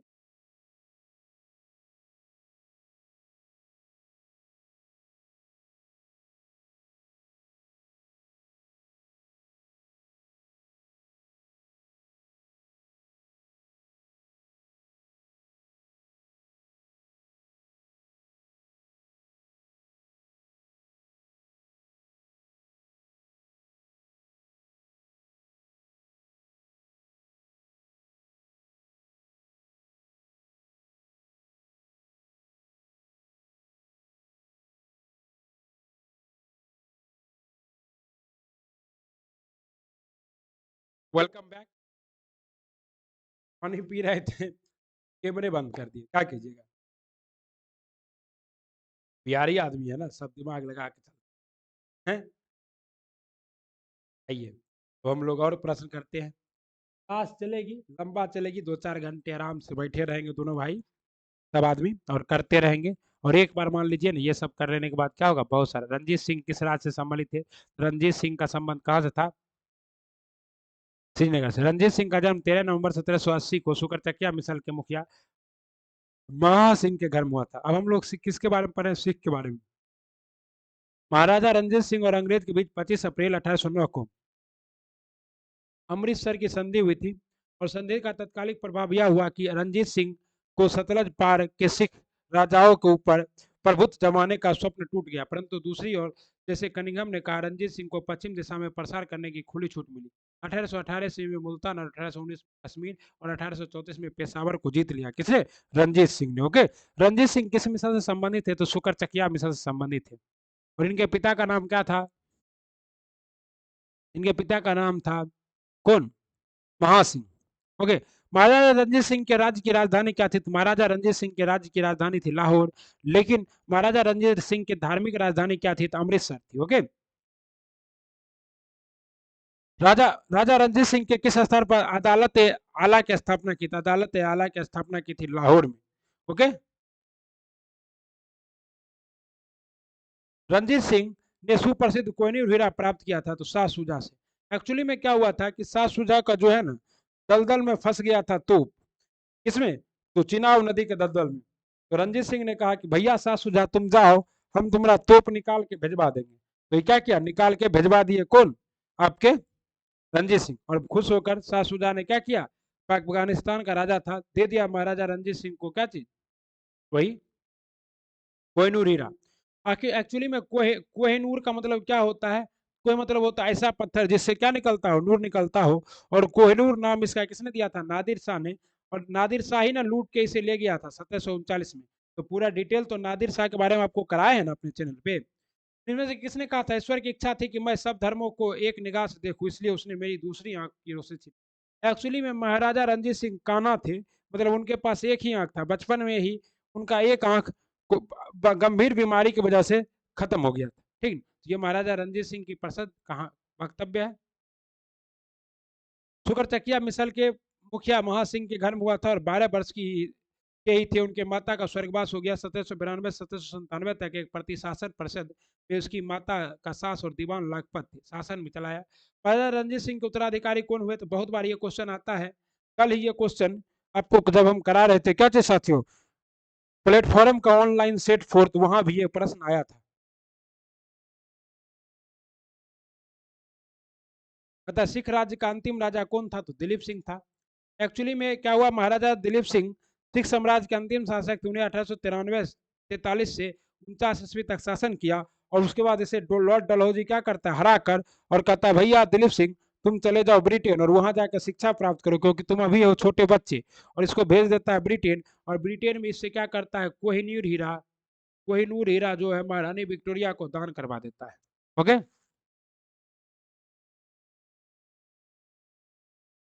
ठीक। कहता है पंजाब के पूर्व महाराजा दिलीप सिंह के विषय में निम्नलिखित में से कौन सा कथन सत्य है?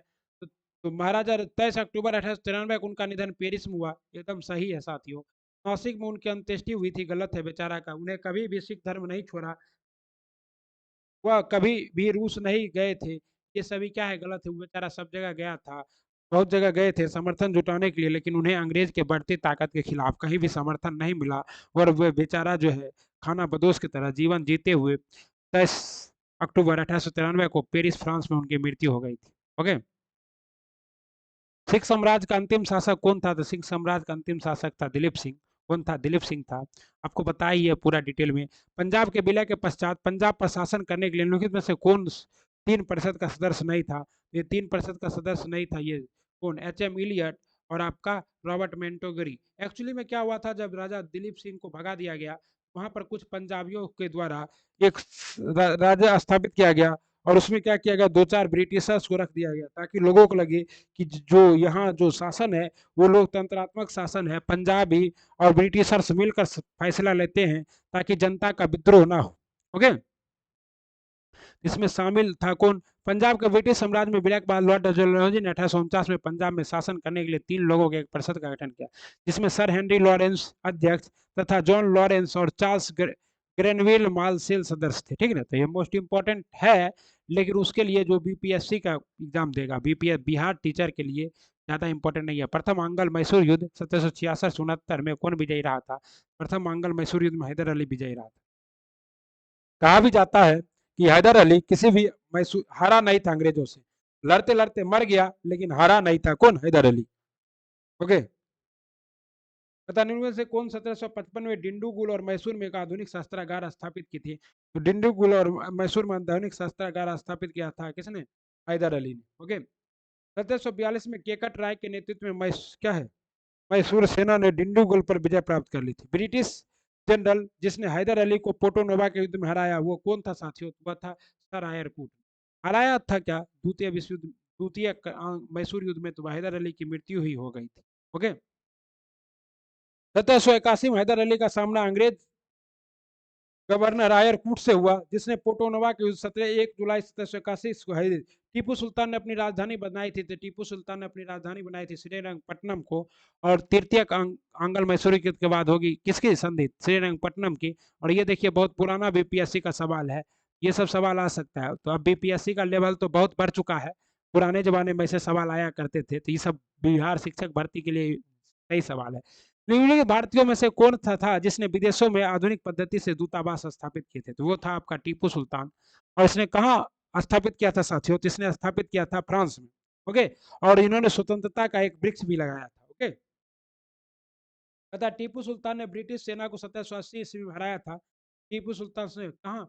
कोल्लीब्लूर में। हैदर अली एवं टीपू सुल्तान ने मराठा तथा निजाम के साथ एक समझौता कर लिया तथा फ्रांसीसी सहायता का वचन ले लिया। कर्नाटक में 1781 में आक्रमण कर आकट पर अधिकार कर लिया। तत्पश्चात टीपू ने हेक्टर मुंडो की सेना को पोलीपुर में हरा दिया था। अंग्रेज ने श्रीरंगपट्टनम की संधि किसके साथ की थी? तो टीपू सुल्तान के साथ। एक्चुअली में क्या हुआ क्या? तो तृतीय कर्नाटक युद्ध में पूरी तरह से हार रहे थे कौन? आपके टीपू सुल्तान। जब हार रहे थे तो इन्हें बोला कि संधि कर लो। ये संधि के लिए तैयार हो गए। जब संधि किए तो टीपू सुल्तान को अपने 4 बेटा में से 2 बेटा अंग्रेज की यहाँ क्या रखना पड़ा? गुलाम रखना पड़ा। इसी संधि को कहा जाता है कि इसके बाद टीपू सुल्तान पूरी तरह से खत्म ही हो चुका था। और चौथे युद्ध में तो टीपू सुल्तान लड़ते हुए मारा गया, वीर गद्दी को प्राप्त हुआ। लेकिन कहा जाता है कि आधुनिक इतिहास का ये टीपू सुल्तान ऐसा पहला शासक था जिसने अंग्रेजों के मंसूबों को पकड़ लिया था और उसे सबों को उसके साथ मिलकर पहले अंग्रेजों को बाहर निकालना चाहता था। टीपू सुल्तान अंग्रेजों के साथ युद्ध में कब मारे गए थे? 1799 में। ओके। टीपू सुल्तान चतुर्थ आंग्ल मैसूर युद्ध 1799 में अंग्रेजों के से लड़ते हुए क्या हुए थे? मारे गए थे। प्रथम आंग्ल मैसूर युद्ध हैदर अली पराजित हुआ। गलत है, हैदर अली तो प्रथम आंग्ल मैसूर युद्ध में जीता था ना साथियों। कहता है द्वितीय आंग्ल मैसूर युद्ध हैदर अली ने अंग्रेजों को पराजित किया। गलत है, हैदर अली हार गया बेचारा और मर गया। तृतीय आंग्ल मैसूर युद्ध टीपू सुल्तान युद्ध जीता और अपना भूभाग अंग्रेजों से नहीं दिया। गलत, इसने युद्ध हार गया और श्रीरंगपट्टनम की संधि कर ली। और चतुर्थ आंग्ल मैसूर युद्ध टीपू सुल्तान पराजित किया गया और युद्ध के मध्य ही दिवंगत हो गया था। ये क्या है? पूरी तरह से सही है। प्रथम आंग्ल मैसूर युद्ध 1767 से 69 ईस्वी में हुआ था। इस दौरान अंग्रेज गवर्नर कौन थे? वेरेलेस्ट। ये जो डिस्कशन है ये ज्यादा इंपॉर्टेंट है। क्वेश्चन आता है कि प्रथम आंग्ल मैसूर युद्ध के समय, प्रथम आंग्ल मैसूर युद्ध के समय आपका गवर्नर कौन था? तो गवर्नर वेरेलेस्ट था। कब हुआ था? 1767 से 69 में। कौन जीता था साथियों? तो इस समय जीता था आपका, इस समय जीता था आपका कौन? वही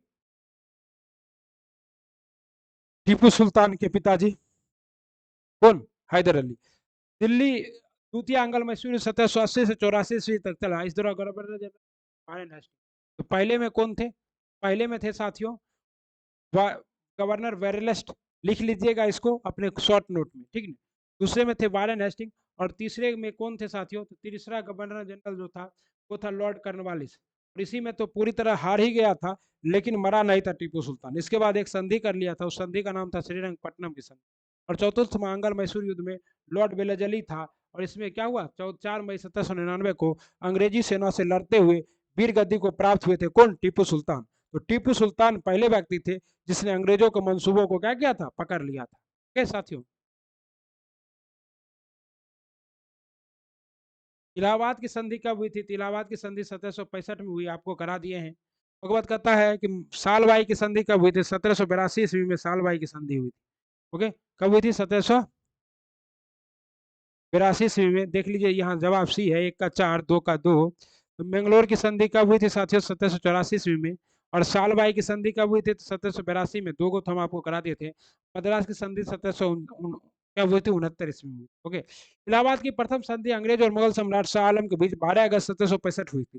जबकि इलाहाबाद की द्वितीय संधि अवध के नवाब शुजाउद्दौला के बीच 16 अगस्त 1765 हुई थी। मंगलोर की संधि द्वितीय आंग्ल मैसूर युद्ध के बाद 1780 से 84 के बाद और टीपू सुल्तान के बाद और 1784 में सालबाई की संधि हुई थी। इसके बाद तो अंगल मराठा युद्ध के बाद। ओके साथियों। बेगम समारून ने एक अति प्रसिद्ध चर्च का निर्माण करवाया था। तो ये कहाँ कराया था? सराधना में। बेगम समारू ने एक अति प्रसिद्ध चर्च का निर्माण मेरठ के निकट सराधना में। तथा निम्न कथनों में से कौन सा सही नहीं है? अली मर्दन खान ने बंगाल में राजस्व कृषि पद्धति आरंभ की। महाराजा रंजीत सिंह ने लाहौर में तोपों के निर्माण के लिए आधुनिक ढलाई कारखाना स्थापित। यही सही नहीं, अलीमर्दन खान ने बंगाल में नहीं राजस्व पद्धति नहीं स्थापित की थी, कहाँ की थी, मद्रास में की थी। क्या साथियों, और बहुत टफ सवाल था और आपके लेवल से ऊपर का सवाल था। जो सवाल आपके लेवल के ऊपर का है, एक दो सवाल हम छोड़ भी देते हैं। जैसे पानीपत की तृतीय युद्ध में अहमद शाह अब्दाली ने इब्राहिम लोधी को पराजित किया, तो गलत है ना, मराठा को पराजित किया था। ओके। तृतीय आंग्ल मैसूर युद्ध में टीपू सुल्तान की मृत्यु हो गई, गलत है। किस में हुई थी, चतुर्थ में हुई थी। ओके। प्लासी युद्ध में सिराजुद्दौला की पराजय के लिए मीर जाफर ने अंग्रेजों से मिलकर संयंत्र रचा था, तो ये सही है आपका। ओके। 14 जनवरी 1761 को पानीपत की तीसरी लड़ाई में मोहम्मद शाह अब्दाली ने सदाशिवराव भाऊ के नेतृत्व में पहाड़ी मराठा सेना को बुरी तरह पराजित किया। अब आइए, मोस्ट इंपोर्टेंट है गवर्नर जनरल, यहां से क्या है, एक प्रश्न पक्का है। ओके, और सिर्फ प्रश्न के माध्यम से ही करेंगे। थ्योरी बहुत है लेकिन उतना इंपॉर्टेंट है नहीं जितना कि आपका प्रश्न इंपॉर्टेंट है। ओके, तो आएगा ये यहाँ से एक प्रश्न, और जितना आपको डिस्कशन कराएंगे बस उतना कर लीजिए, उसी में से एक प्रश्न आएगा। ओके। कहता है रॉबर्ट क्लाइव बंगाल के प्रथम गवर्नर जनरल थे, सही। रॉबर्ट क्लाइव बंगाल के प्रथम गवर्नर जनरल नहीं, बंगाल के प्रथम गवर्नर थे। आखिर ये गलत हो ही गया। देखिए एक्चुअली में क्या हुआ कि बंगाल के पहले गवर्नर थे लॉर्ड क्लाइव, और पहले गवर्नर जनरल थे विलियम बेंटिक, विलियम सॉरी, पहले गवर्नर थे रॉबर्ट क्लाइव, और पहले गवर्नर जनरल थे वारेन हेस्टिंग। गवर्नर जनरल अगर कहेगा तो कौन होगा, वारेन हेस्टिंग होगा। ओके। और उसके बाद भारत के प्रथम गवर्नर जनरल थे लॉर्ड विलियम बेंटिक, और भारत के प्रथम वायसराय थे लॉर्ड केनिंग। कहता विलियम बेंटिक भारत के प्रथम गवर्नर थे, तो ये आपका क्या है, सही है। ओके। भारत के प्रथम गवर्नर जनरल थे, तो भारत के प्रथम गवर्नर जनरल थे वारेन हेस्टिंग। भारत का प्रथम गवर्नर जनरल कौन था, तो भारत का प्रथम गवर्नर जनरल था, पूरे भारत का प्रथम गवर्नर जनरल कौन था, पूरे भारत का प्रथम गवर्नर जनरल था लॉर्ड विलियम बेंटिक। और यहाँ पर लॉर्ड विलियम बेंटिक है नहीं, इसलिए क्या करना, लिख देते हैं लॉर्ड विलियम बेंटिंग। ओके। निम्नलिखित घटना पर विचार कीजिए, क्लाइव का पुनः भारत आगमन। देखिए क्लाइव क्या हुआ था, 1757 के युद्ध के बाद 1760 में भारत को छोड़कर चला गया था। जब बांडी बास के युद्ध में भारत पुनः जीता तो क्लाइव पुनः आ गया। ओके। और इलाहाबाद की संधि 1765 में हुई थी, और इस समय तो रॉबर्ट क्लाइव आ चुका था। और बक्सर का युद्ध 1764 में हुआ था, एक्टन मुंडो था, वारेन हेस्टिंग भारत का गवर्नर, वारेन हेस्टिंग भारत का गवर्नर जनरल नहीं, क्या बना था, वारेन हेस्टिंग भारत का गवर्नर बना।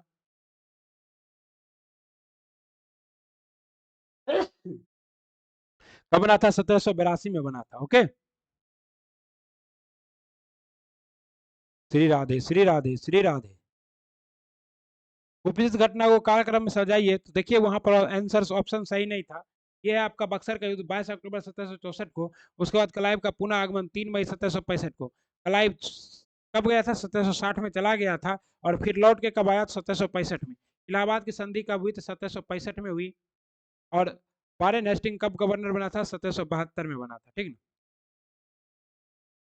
निम्न कथनों में से कौन सा सही नहीं है, तो कहता है C number, Lord William Bentinck सबसे बड़े ब्रिटिश शासक में से एक था, उसने क्योंकि उसने भारत में ब्रिटिश साम्राज्य को संग्रहित किया, ये बिल्कुल सही नहीं है। कौन था, तो वारेन क्लाइव था साथियों। क्लाइव ने क्या किया था, ब्रिटिश साम्राज्य का स्थापक। भारत में ब्रिटिश साम्राज्य का संस्थापक किसे माना जाता है, तो भारत में ब्रिटिश साम्राज्य का संस्थापक माना जाता है लॉर्ड क्लाइव। ओके। तथा अंग्रेजों के विरुद्ध बनारस विद्रोह का नेतृत्व किसने किया था, अंग्रेजों के विरुद्ध बनारस विद्रोह का नेतृत्व किया था राजा चेत सिंह ने। यूपी आरओ का सवाल है। ओके। कलकत्ता में एशियाटिक सोसाइटी का स्थापना के समय बंगाल का गवर्नर जनरल कौन था, तो बंगाल का गवर्नर जनरल था कलकत्ता में जब एशियाटिक सोसाइटी का स्थापना हो रही थी, तो लॉर्ड वारेन हेस्टिंग। ओके। और एशियाटिक सोसाइटी का स्थापना कब हुई, तो 15 जनवरी 1784 को हुई थी। ओके। सुरक्षा प्रकोष्ठ की नीति किसकी थी, तो सुरक्षा प्रकोष्ठ की नीति जो है ये वारेन हेस्टिंग की थी।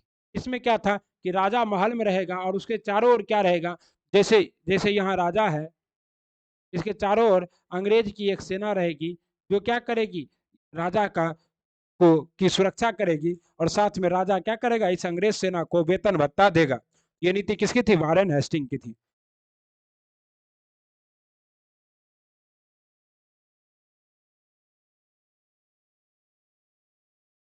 कहता है रिंग फेस की नीति किसकी थी? तो रिंग फेस की नीति थी वारेन हेस्टिंग की। लीगे से किसने बंगाल में द्वैध शासन प्रणाली का समाप्त किया था? तो समाप्त लगाया कौन था? Lord Clive. समाप्त कौन किया था? Warren Hasting. कब समाप्त किया था? 1772 ईस्वी में। कब समाप्त किया? 1772 ईस्वी में। बंगाल में द्वैध शासन प्रणाली किसके द्वारा लागू की गई थी? बंगाल में द्वैध शासन प्रणाली रॉबर्ट क्लाइव के द्वारा लागू की गई। किस गवर्नर जनरल पर महाभियोग का मुकदमा चलाया गया था? महाभियोग का मुकदमा चलाया गया था वारेन हेस्टिंग। क्योंकि वारेन हेस्टिंग ने जब कोलकाता में क्या होता है, सुप्रीम कोर्ट का निर्माण होता है, तो इसी सुप्रीम कोर्ट में क्या करता है, लॉर्ड एलिजा एमपे थी, तो उसके साथ मिलकर ये नंद कुमार घसीटी बेगम सबको गलत तरीके से सजा दिलवाता है, फांसी तक चढ़वा देता है, जिसके वजह से इसके ऊपर क्या चलता है, तो ये पहले व्यक्ति थे, गवर्नर जनरल थे, जिसके ऊपर क्या चला था? महाभियोग। और एक लौता भी थे जिसके ऊपर क्या चला था? महाभियोग चला था। इनमें से किस पर ब्रिटिश संसद में महाभियोग का मुकदमा चलाया गया था? तो वारेन हेस्टिंग। भारत में न्यायिक संगठन की स्थापना किसने की थी? तो भारत में न्यायिक संगठन की स्थापना लॉर्ड कर्नवालिस ने की थी।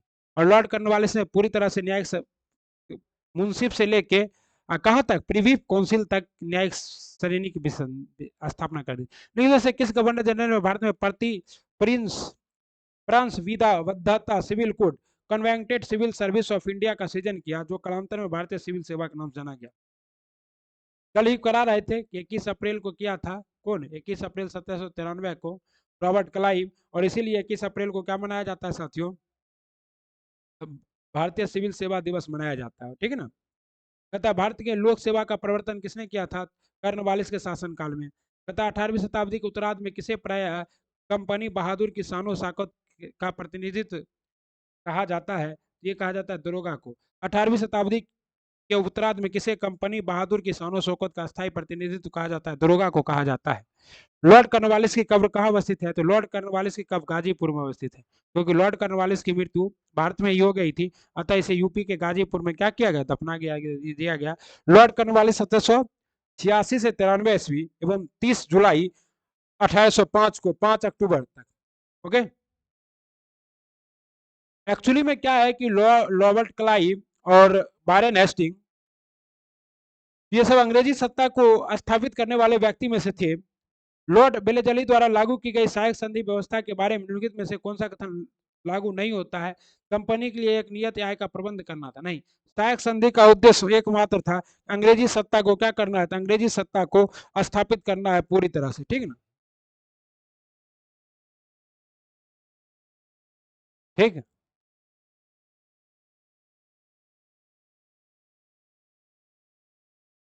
तेरी मुहब्बत में लॉर्ड क्लाइव की सहायक संधि को स्वीकार करने वाला पहला मराठा सरदार कौन था? पहला मराठा सरदार था पेशवा बाजीराव सेकंड। ओके। जो कि मराठा था और जिसने क्या किया था? सहायक संधि को स्वीकार कर लिया। और सहायक संधि के तहत क्या था? अब अंग्रेज जो भारत से अपने राज्य से बाहर राजा कोई भी निर्णय लेने के लिए अंग्रेज से पहले पूछेगा और अंग्रेज के सहयोग से ही लेगा, डायरेक्ट नहीं ले सकता है। और ये कौन था? तो बाजीराव द्वितीय सिंधिया के साथ दे रहा था। 1802 की बेसिन की संधि पर हस्ताक्षर किसके मध्य हुआ था? 1802 की अंग्रेज और बाजीराव सेकंड के बीच। सहायक संधि को स्वीकार करने वाला प्रथम शासक कौन था? तो सहायक संधि को स्वीकार करने वाला प्रथम शासक था अवध का नवाब। कौन था? अवध का नवाब था। ओके।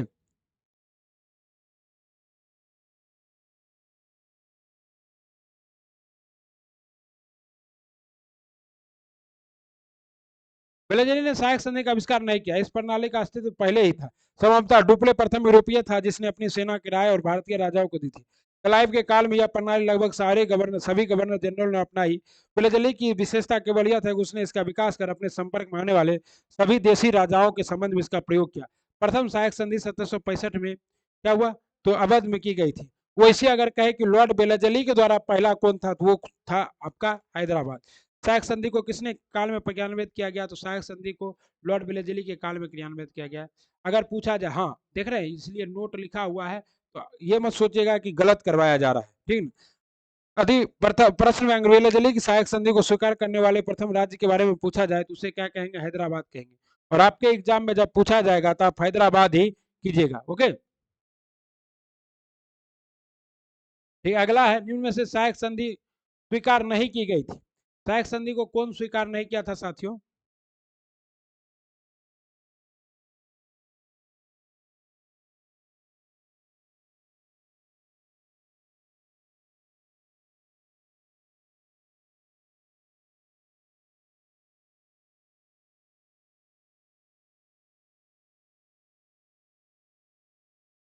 ओके, तो देखिए लॉर्ड वेलेजली 1798 से 1805 में भारतीय राज्यों को अंग्रेजी राजनीतिक परिधि के लाने में सहायक सहायक हुई। ओके, और जिन राज्यों में वेलेजली की सहायक संधि स्वीकार की गई हुए थे हैदराबाद 1798 से 1800 ईस्वी के आसपास। ओके, मैसूर 1799, तंजौर 1799, अवध 1801, पेशवा 1802, भोसले और बरार 1803। ओके, और 1804 में इंदौर और 6 जनवरी 1818 को जोधपुर जयपुर मंसूरी ने भी क्या किया, तो इन सबों का ग्रहण कर लिया था। ठीक है ना।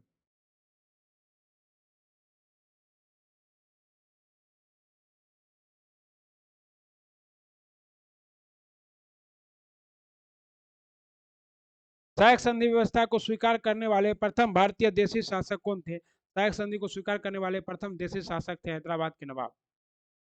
ओके, लिखित पर विचार कीजिए और उन्हें लॉर्ड वेलेजली के साथ सहायक संधि के उनके द्वारा किए गए संधियों के सही क्रम का कालक्रम अनुसार समझाइए। सबसे पहले आपका कौन है, तो हैदराबाद है। ओके, तो हैदराबाद ही होगा सबसे पहले, तो देखते हैं ऑप्शन। ऑप्शन क्या है, 1, 2, 3 और 4 पूरा डिटेल में ऊपर करा दिए। इसका ट्रिक भी है, हैदराबाद गए अवध के नवाब, ऐसे कुछ ट्रिक है। भारतीय राज्यों पर अंग्रेजी प्रभुत्व स्थापित करने के लिए किसने प्रशासन में सहायक संधि प्रणाली लागू की थी, तो लॉर्ड वेलेजली ने। ओके, ईस्ट इंडिया कंपनी का राजपूत राज्यों में सहायक संधि करने का प्रथम मुख्य उद्देश्य था, तो ये कौन मुख्य उद्देश्य क्या था साथियों, तो अंग्रेजों की प्रभुसत्ता स्थापित करना। ओके, इनमें से कौन सा युद्ध सुमेलित नहीं है, बक्सर के युद्ध 1764 सुमेलित है, सहायक संधि 1863 ये सुमेलित नहीं है। सहायक संधि कब हुआ था, 1898 में आरंभ हुआ था। कब हुआ था, 1798 में सहायक संधि आरंभ हुआ था। ओके, और भारतीय ईस्ट इंडिया कंपनी का एकाधिकार 1833 में समाप्त कर दिया गया और ब्रिटिश नागरिकों एवं कंपनियों के लिए भारत में व्यापार 1813 में। ओके, तृतीय आंग्ल मराठा युद्ध से संबंधित है, तो लॉर्ड हेस्टिंग। तृतीय आंग्ल मराठा युद्ध किसके नेतृत्व में हुआ था, तो लॉर्ड हेस्टिंग के नेतृत्व में हुआ था। Okay,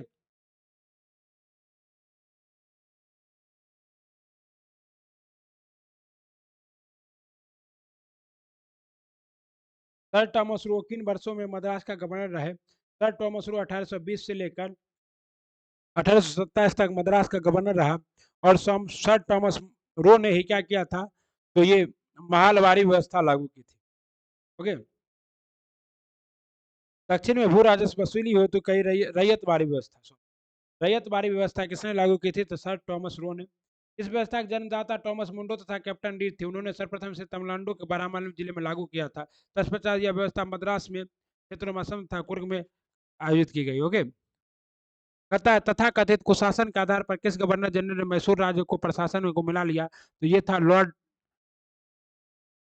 William Bentinck.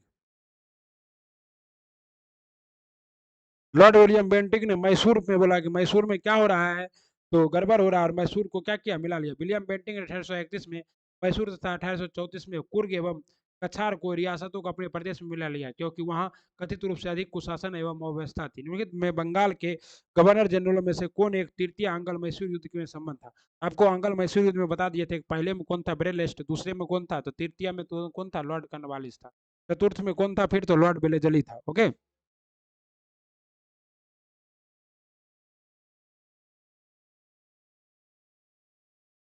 अतः ठगों के दमन में नियोजित में से कौन संबंध थे, तो ठगों के दमन का संबंध था कैप्टन सलीमन से। कैप्टन सलीमन ने किसके साथ मिलकर, तो रॉबर्ट लॉर्ड विलियम बेंटिक के साथ मिलकर क्या किया था, ठगों का दमन किया था। ओके,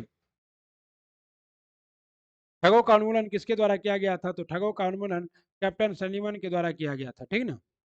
सती प्रथा पर पाबंदी किसने लगाई थी, तो लॉर्ड विलियम बेंटिक ने। एक्चुअली में सती प्रथा पर पाबंदी जब लॉर्ड विलियम बेंटिक लगाया तो किसके प्रयास के बाद लगाया था, तो राजा राम मोहन राय के प्रयास, मोहन राय के प्रयास के बाद 1800 कब 29 में। ओके साथियों, मोस्ट इंपॉर्टेंट है ये। ठीक, और किसके तहत, तो आर्टिकल नियम 17 के द्वारा विधवाओं को जलाना अवैध घोषित किया गया। 1830 में यह नियम बंबई और मद्रास प्रेसिडेंसी में लागू। सती को गैर कानूनी किसने किया, तो लॉर्ड विलियम बेंटिक ने। किसने किया, लॉर्ड विलियम बेंटिक ने। कहता है विलियम बेंटिक द्वारा सती प्रथा किस वर्ष समाप्त की गई, तो 1829 में समाप्त की गई। इसमें किस वर्ष बंगाल में दासों को निर्यात के रोक लगा दिया गया, तो दास प्रथा का अंत कब किया गया साथियों, भाई एक सेकेंड, दास प्रथा का अंत कब किया गया? तो दास प्रथा का अंत किया गया साथियों 1789 में। कब किया गया? 1789 में। कहता है 1789 ईस्वी घोषणा के द्वारा बंगाल में दास प्रथा का निर्यात लॉर्ड डलहौजी द्वारा अवध का अंग्रेजी राज्यों में विलय निम्न में से किस नीति के तहत किया गया? ये नीति थी साथियों कुशासन के कारण, कुशासन के कारण लॉर्ड डलहौजी द्वारा अवध के विलय कर लिया। लॉर्ड डलहौजी 1848 से 56 अवध के नवाब बाजिद अली शाह पर कुशासन का आरोप लगाकर 13 फरवरी 1856 को अवध के अंग्रेजी राज्य में विलय कर लिया। तो ये मोस्ट इंपोर्टेंट क्वेश्चन है। ओके, और इसके बाद ही वहां की जो महारानी थी बेगम हजरत महल, उसने अपने अल्पवयस्क पुत्र किसे? बिजनेस कादिर को क्या बना दिया? सुल्तान बनाकर द्वितीय 1857 की क्रांति में भाग लिया था। ओके,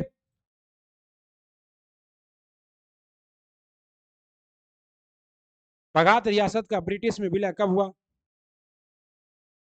1850 में। कब हुआ बगात रियासत का ब्रिटिश में विलय? 1850 में। तथा ब्रिटिश साम्राज्य में अवध का विलय हुआ था। ब्रिटिश साम्राज्य में अवध का विलय कब हुआ था साथियों?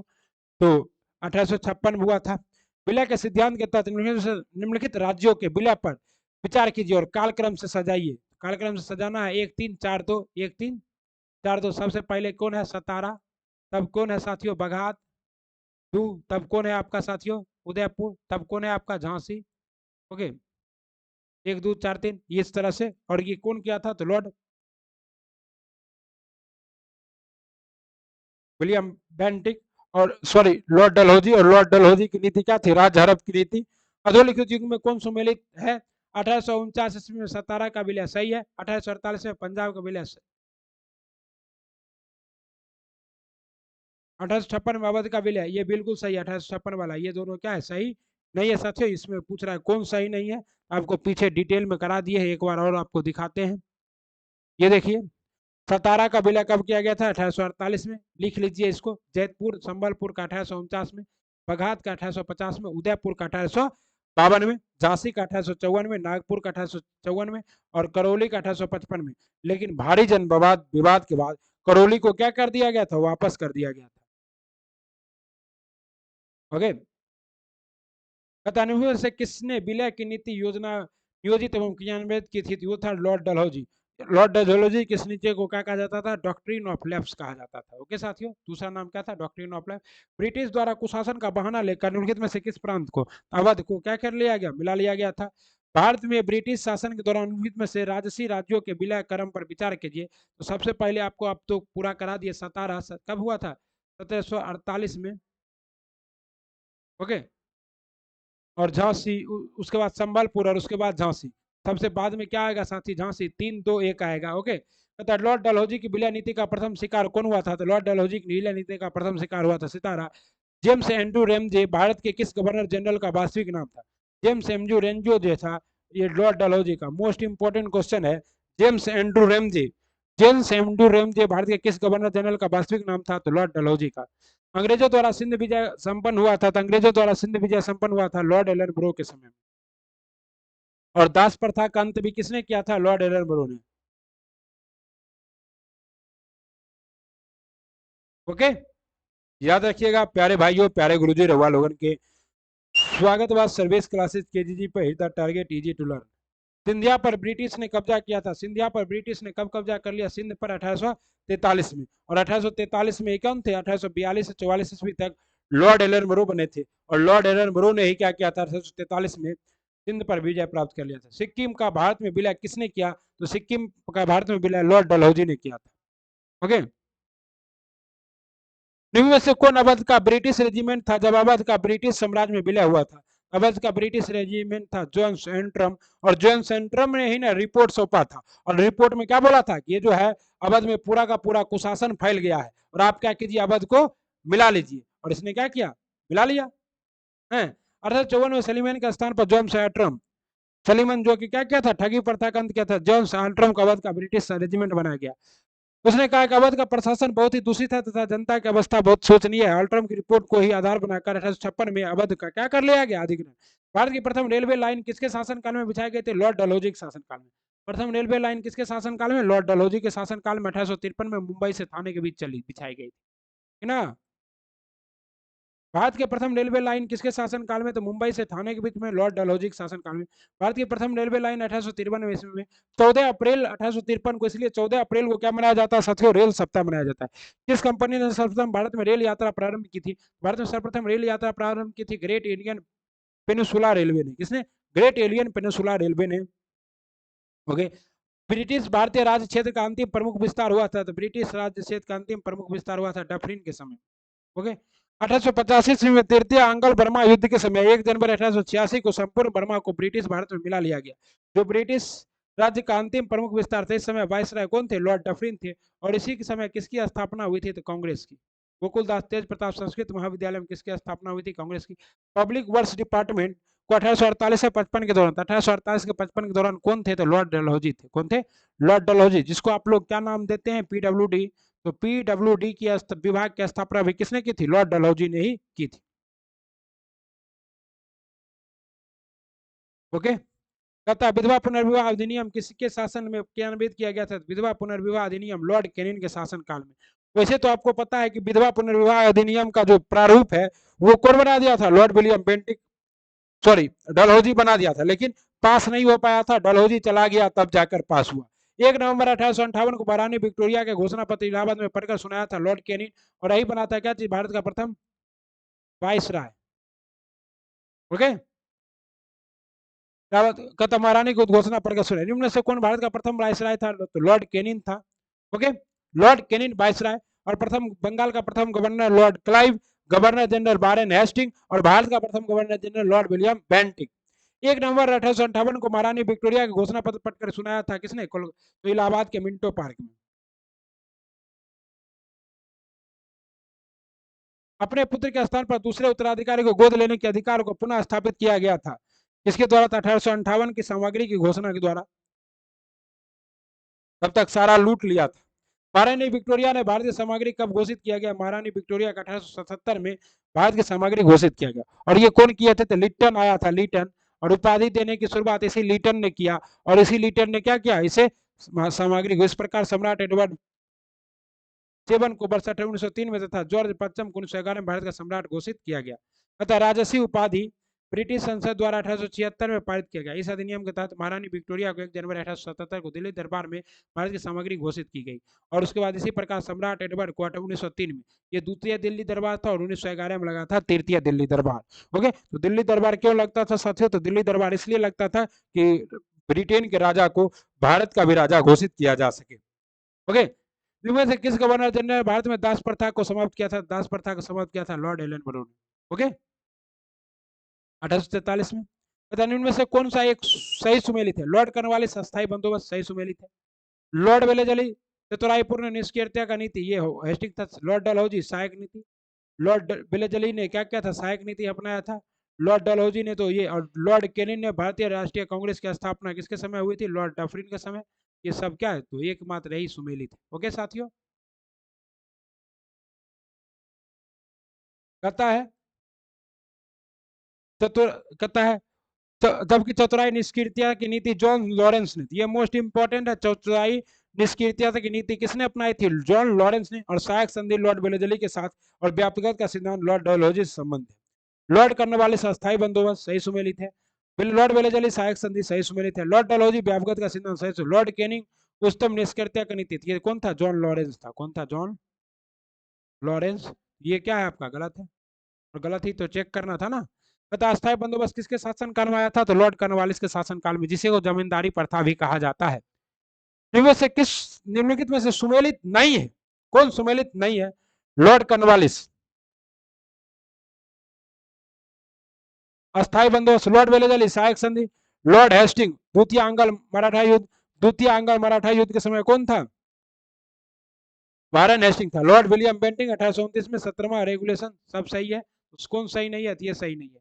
कहता है द्वितीय आंग्ल मराठा युद्ध 1803 से 1805 के बीच लॉर्ड वेलेजली के शासन काल में होते। किसके बीच में? Lord Wellesley. यही लॉर्ड वेलेजली के शासन काल में हुआ था। लॉर्ड कर्नवालिस अस्थायी बंदोबस्त लाया था। लॉर्ड वेलेजली सहायक संधि और द्वितीय आंग्ल मराठा युद्ध। और लॉर्ड विलियम बेंटिंग 1829 में 17वां अधिवेशन। पेशवाई को कब समाप्त किया गया? तो पेशवाई प्रथा को 1898 में समाप्त कर दिया गया। ओके। और पेशवा नाना साहब को निर्वासित जीवन जीने के लिए कहाँ भेजिएगा? बिट्ठू। इनमें से किसने राजपूताना को देशी रियासतों के साथ वर्ष 1817-18 मदीना संधि से बातचीत हुआ मिला लिया? तो चार्ल्स मेडकॉफ ने। चार्ल्स मेडकॉफ ने। ओके, और चार्ल्स मेडकॉफ ने ही 1809 में जो है अमृतसर की संधि भी की थी, किसके द्वारा? साथ, तो महाराजा रणजीत सिंह के साथ। ओके, वो दिक्कत इनमें कौन सुमेलित नहीं है साथियों? तो कौन सुमेलित? सर जॉन शोर ने जो है आंग्ल नेपाल युद्ध के समय सर जॉन शोर नहीं थे, आंग्ल नेपाल युद्ध के समय थे लॉर्ड हेस्टिंग। कौन थे? लॉर्ड हेस्टिंग थे। और इसी के बाद एक संधि हुई थी, जो संधि बहुत बार एग्जाम में पूछा जाता है, सुगौली की संधि। और सुगौली कहाँ स्थित है? तो पूर्वी चंपारण में स्थित है। ओके, आंग्ल नेपाल युद्ध हेस्टिंग के काल में हुआ था। 1814 में पहला युद्ध लड़ा गया, लेकिन कोई विशेष सफलता नहीं मिली। 1815 में दूसरा युद्ध लड़ा गया, कुमाई मालमेरा को जीत लिया, और तथा मेजर जनरल ऑक्टेनी ने वीर गोरखा सरदार अमर सिंह थापा को मालवा का किला समर्पित किया। और 2 दिसंबर 1815 को सुगौली की संधि हुई। ओके, और मार्च 14 1816 में अनुमोदित किया गया। तो कहेगा संधि तो 15 हो गई थी, लेकिन अनुमोदित कब किया गया? 1816 में। लेकिन से कौन एक सही सुमेलित है? लॉर्ड एनीबरन, अवध का विलय कलन। अवध का विलय कौन किया था? लॉर्ड डलहौजी किया था, गलत है। कहता है एलन बरो ने क्या किया था साथियों? सिंध का विलय। लॉर्ड बेलेजली जो है चतुर्थ आंग्ल मैसूर युद्ध में था, बिल्कुल सही है। सर जॉन शोर जो है तृतीय आंग्ल मराठा युद्ध में कौन था? नहीं था सर जॉन शोर, ये भी गलत है। ठीक है, कहता लॉर्ड एनबरो सिंध का अंग्रेजी राज्यों में अगस्त 1843 में विलय किया गया, सही है। लॉर्ड डलहौजी कुशासन के आरोप में 1856 में अवध का विलय, सही, तब सही होगा। लॉर्ड बेलेजली चतुर्थ आंग्ल मैसूर युद्ध, और लॉर्ड हेस्टिंग तृतीय आंग्ल मराठा युद्ध लड़ा गया था लॉर्ड हेस्टिंग के शासनकाल में। ओके, निम्नलिखित से कौन सुमेलित नहीं है? लॉर्ड डलहौजी। अवध का विलयकरण, सही है। लॉर्ड डफरिन भारतीय राष्ट्रीय कांग्रेस, सही है। Lord William Bentinck charter act 1833 पारित। और लॉर्ड लिटन प्रथम आंग्ल अफगान युद्ध का प्रारंभ, गलत है। लॉर्ड लिटन के समय नहीं हुआ था। 1800 प्रथम आंग्ल मैसूर युद्ध 1839 से 1842 ईस्वी के मध्य। इस दौरान भारत का गवर्नर जनरल क्या था? ऑकलैंड था। कौन था? ऑकलैंड था साथियों। ओके, इनमें से कौन चतुराई पूर्ण निष्क्रियता की नीति के साथ जुड़ा था? तो जॉन शोरमन, जॉन लॉरेंस। कौन जुड़ा था? जॉन लॉरेंस जुड़ा था। चतुराई पूर्ण निष्क्रियता या कुशल कर्मण्यता की नीति अफगान आंग्ल अफगान संबंधों के संबंध में लॉर्ड एलनब्रो के काल में प्रारंभ होकर लॉर्ड नेथनबुर के काल तक चलती रही। इसी नीति को प्राय जॉन लॉरेंस के नाम से विशेष रूप से जाना जाता है। भारत में अंग्रेजों के समय प्रथम जनगणना हुई थी। भारत के समय अंग्रेजों की प्रथम जनगणना लॉर्ड मियो के, लेकिन नियमित जनगणना किसके समय हुई थी? तो नियमित जनगणना हुई थी लॉर्ड रिपन के समय। ओके साथियों, वह कौन था?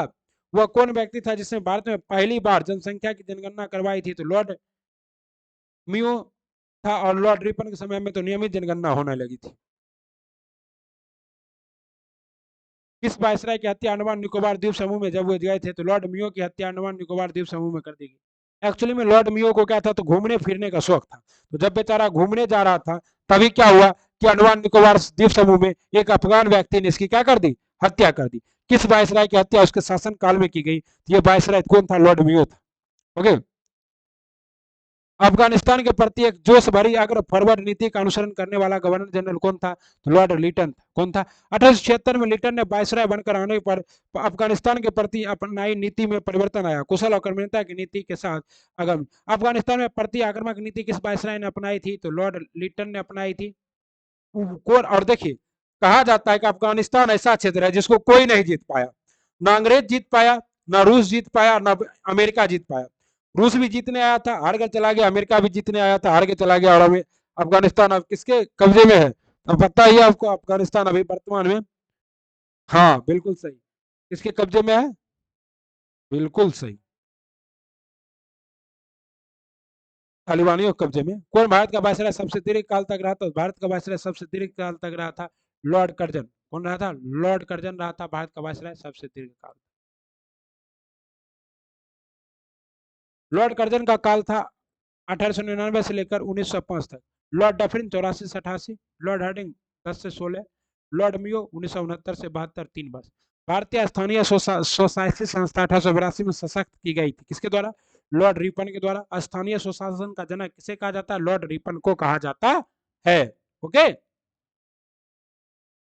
भारत में स्थानीय स्वशासन के किसे कहा जाता है? तो लॉर्ड रिपन को स्थानीय स्वशासन का जनक कहा जाता है। इल्वर्ट विल विवाद क्या था? तो देखिए, इल्वर्ट विल क्या था? तो लॉर्ड रिपन को भारत का उद्धारक भी कहा जाता है। तो लॉर्ड रिपन ने क्या किया? बोला कि भारतीय जज जो है वो अब ब्रिटिशर्स का क्या सुन सकेगा, सुन सकेगा। अब ब्रिटिशर का अगर वो सुन सकेगा, इससे क्या हुआ, ब्रिटिशर्स नाराज हो गए। इसी को कहते हैं Lord Ilbert bill. Okay, Europe के लोगों के मामले की सुनवाई के लिए भारतीय न्यायाधीशों पर न्याय की योग्यता अयोग्यता हटाया गया था इल्बर्ट बिल के द्वारा। कब आया था, 2 फरवरी 1883 को। किसने लाया था, लॉर्ड रिपन ने लाया था। ठीक है ना, मोस्ट इंपोर्टेंट है। किसकी पदावधि में महिलाओं के तथा बच्चों की कार्यावधि के घंटों की समाप्ति करने का, ये कौन था, लॉर्ड रिपन। प्रथम कारखाना अधिनियम भी किसके समय आया था, लॉर्ड रिपन के समय आया था। ठीक है ना। फैक्ट्री एक्ट 1881 औद्योगिक कामगारों की मजदूरी नियत करने के लिए और कामगारों को मजदूर संघ बनाने की घोषणा की दृष्टि से किया गया। एम एस लालवांडे ब्रिटिश सतत में मजदूर का आंदोलन गठित करने थे। सही है, केवल 2।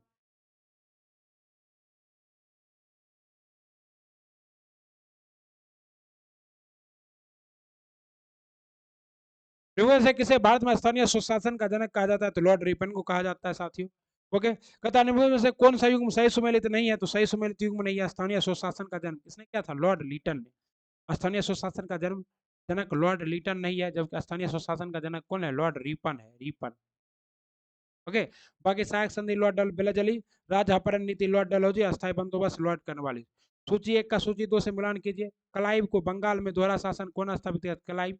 लॉर्ड विलियम बेंटिक के समय क्या हुआ था, अंग्रेजी शिक्षा। चार्ल्स मेडकॉफ ने क्या किया था, प्रेस पर प्रतिबंध हटाया था। और लॉर्ड कर्जन ने बंगाल पर विभाजन बंग विभाजन का काम कौन किया था, लॉर्ड कर्जन। लॉर्ड डलहौजी ने क्या किया था, तो व्यापकत की नीति। लॉर्ड विलियम बेंटिक ने सती प्रथा पर निषेध। लॉर्ड रिपन ने क्या था स्वायत्त शासन। और लॉर्ड कर्जन ने बंगाल का विभाजन। ओके,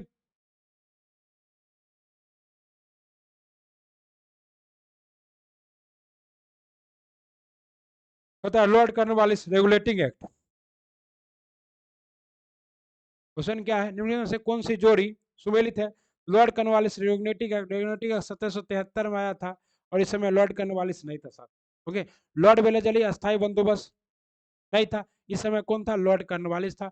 लॉर्ड एनरबरो सिंध पर का विलय, ये सही है। लॉर्ड एनरबरो ने 1842 से 44 में 1843 में सिंध का विलय किया था, और लॉर्ड एनरबरो ने ही दास प्रथा का अंत किया था। भारतीय पुरातत्व सर्वेक्षण की स्थापना किसके काल में हुई थी, भारतीय पुरातत्व सर्वेक्षण की स्थापना लॉर्ड कर्जन के काल में हुई थी। किसके काल में, लॉर्ड कर्जन के काल में हुई थी। भारतीय पुरातत्व सर्वेक्षण की स्थापना कब हुई थी, लॉर्ड कर्जन के काल में हुई थी साथियों। ओके, इनमें से किसने पुरातत्व सर्वेक्षण विभाग की स्थापना की थी, तो पुरातत्व सर्वेक्षण विभाग की स्थापना की थी साथियों, लॉर्ड कर्जन ने। किसने की थी, लॉर्ड कर्जन ने की थी, ऑप्शन में नहीं है। 1871 में पुरातत्व सर्वेक्षण विभाग का उस समय governor general lord earl of Mayo थे, तथा duke of Argyll secretary of the state थे। अर्गिल के सुझाव पर पुरातत्व विभाग की स्थापना। प्राचीन स्मारक संरक्षण एक्ट किस गवर्नर के कार्यकाल में पारित हुआ था, लॉर्ड कर्जन के कार्यकाल में। ओके, 1904 में। भारत के कर्जन के प्रशासन की तुलना अंग्रेज ने औरंगजेब से किसने की थी, ये औरंगजेब से की थी जे बी गोखले ने। किसने की थी, अब देखिए हम तो इसको करेंगे ही पूरा, इतना सवाल है। हाँ, यहाँ तक तो हमको करना है, 118 तक। थोड़ा पानी घटक लेते हैं, गर्मी बहुत है भैया, इतना गर्मी में लगातार कराते रहना बहुत गड़बड़ बात है। ओके,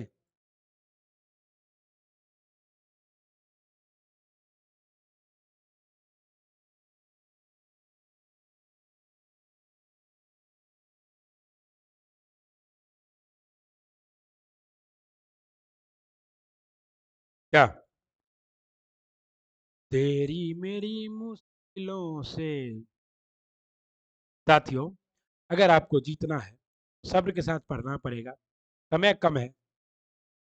क्वेश्चन जो करा रहे हैं 2 बार कीजिए इसको, यकीन मानिए 2 बार करने के बाद आपके एग्जाम में हूबहू जब क्वेश्चन टपकेगा, तो आप क्या कीजिएगा, ठक ठक से सही सही बना जाइएगा। ओके साथियों,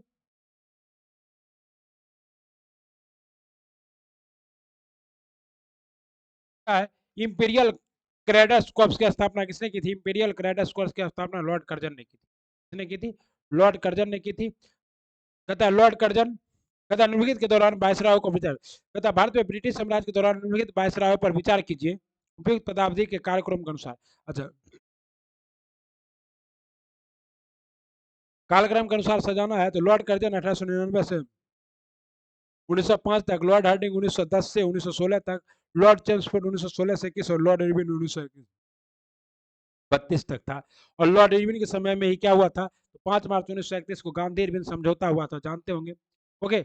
और सैनिक प्रशासन 1905 के संदर्भ में कौन सा कथन सही है? लॉर्ड कर्जन ने प्रांतीय सीमाओं को पुनर्गठित करने का निर्णय लिया, सही है।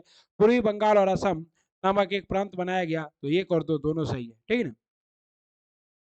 फूट डालो और राज्य करो की रणनीति को अपनाया था, तो फूट डालो और राज्य करो की नीति लॉर्ड कर्जन और लॉर्ड मिंटो के द्वारा, दोनों के द्वारा अपनाया गया था। लॉर्ड मिंटो ने तो भारत में क्या किया था, सांप्रदायिक पंचांग ही ला दिया था। ओके, क्या निम्नलिखित युग्मों में से कौन सा एक सही सुमेलित नहीं है? पीस्ट इंडिया एक्ट। पीस्ट इंडिया एक्ट किसने लाया था?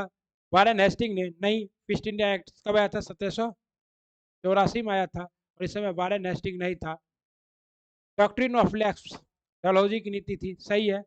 पीस्ट इंडिया एक्ट भी सही है। वर्नाकुलर प्रेस एक्ट, वरना पूरे प्रेस एक्ट लॉर्ड लिटन ने लाया था। किसने लाया था? लॉर्ड लिटन। कब लाया था? 1878 में लाया था, और इसे कहा जाता है ganging act. Ilbert will Ripon के समय आया था। अतः कौन सुमेलित नहीं है? तो ये वर्नाकुलर प्रेस एक्ट सुमेलित नहीं है। ओके। और वर्नाकुलर प्रेस एक्ट के तहत ही जो है सोम प्रकाश पत्रिका जो थी, रातों रात क्या हुई थी, बंगाली से अंग्रेजी में प्रवृत्त होगी। निम्नलिखित में से कौन सा एक युग्म सुमेलित नहीं है? ठगी प्रथा का दमन। ठगी प्रथा का दमन कौन किया था? सलीमन ने किया था। और सलीमन ने क्या था, लेकिन इसका मदद कौन कर रहा था? Sleeman. Ilbert will Lord Ripon के समय में, रिंग फेस नीति वारेन हेस्टिंग समय में, और वर्नाकुलर प्रेस एक्ट कर्जन के समय में आया। ओके। ब्रिटिश भारत की राजधानी का कलकत्ता से दिल्ली स्थानांतरण किसके शासनकाल में किया गया? तो लॉर्ड हार्डिंग के शासन। लॉर्ड हार्डिंग द्वितीय था इस समय। ओके। आइए सूची 1 का सूची 2 से नीचे दिए कूट के सही उत्तर का चयन कीजिए। संबलपुर सबसे पहले 1848 में सतारा, उसके बाद संबलपुर, उसके बाद 1856 में अवध, उसके बाद झांसी 54 में। ओके, इस तरह से क्या किया गया था? हड़पा गया था। किसके द्वारा? आपको पता ही है, लॉर्ड डलहौजी के द्वारा। निम्नलिखित घटनाओं पर विचार किया जाता है, उनके कालक्रम में व्यवस्थित कीजिए। सिक्किम का विलय, सिक्किम का विलय, झांसी का विलय कब किया गया था? 54 में, 1854 में। बर्मा का विलय कब किया गया था? 1885 में। ओके। पंजाब का विलय कब किया गया था? सिक्किम का विलय देखिए, आइए देखते हैं। तो सिक्किम का विलय 1817 में किया गया था।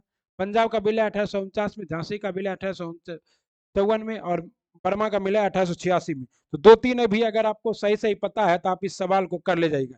इनमें से किस वायसराय के कार्यकाल में भारतीयों को राय बहादुर और खान बहादुर उपाधि प्रदान करना प्रारंभ किया गया? ये 1857 के विद्रोह के समय अंग्रेजों की सहायता करने वाले देशी शासकों और जमींदारों आदि को विश्वास पात्र बनाने के लिए उपाधियां और खिलात भूमि दान में दी गई। और यह व्यवस्था किसने स्टार्ट की थी? तो लॉर्ड कैनिंग ने। और लॉर्ड कैनिंग ऑप्शन में नहीं है, इसलिए जवाब है क्या होगा? Lord Canning. ओके। 1859-60 में उपाधि देना शुरू किए गए राय बहादुर खान बहादुर 1829 में। कौन क्या था? Lord Canning. ठीक। और सवाल देखिए, कहता है बंगाल का विभाजन किसके शासनकाल में हुआ? लॉर्ड बंगाल विभाजन है ही नहीं यहाँ कर्जन। बंगाल में दोहरा शासन क्लाइव, सामाजिक सुधार बेंटिक, लेकिन ये डलहौजी कैसे होगा बंगाल का विभाजन? अच्छा, एक लगता है छूट गया। अच्छा, ठीक है ठीक है। बंगाल का विभाजन कर्जन, और चूक या राज्य आरब का सिद्धांत ये था डलहौजी का। ओके। आइए निम्नलिखित में से कौन भारत का एकमात्र यहूदी वायसराय था? मोस्ट इंपोर्टेंट है। लॉर्ड रीडिंग भारत का एक यहूदी भारत का एकमात्र यहूदी वायसराय लॉर्ड रीडिंग 1921 से 1926 ईस्वी तक रहा। इसके समय में चौरा चौरी कांड हुआ था।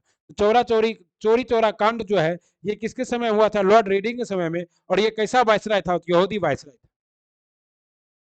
इनमें से किस गवर्नर जनरल ने सबसे पहले प्रवर्तक निर्वाचन मंडल की व्यवस्था की थी? लॉर्ड मिंटो ने।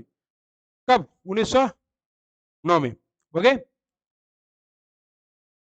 मुझे विश्वास है कि कांग्रेस अपने विनाश की तरफ जा रही है, और मेरी यह इच्छा है कि वह मेरे सामने ही मरे। ये कथन किसका था? लॉर्ड कर्जन का था। किसका था?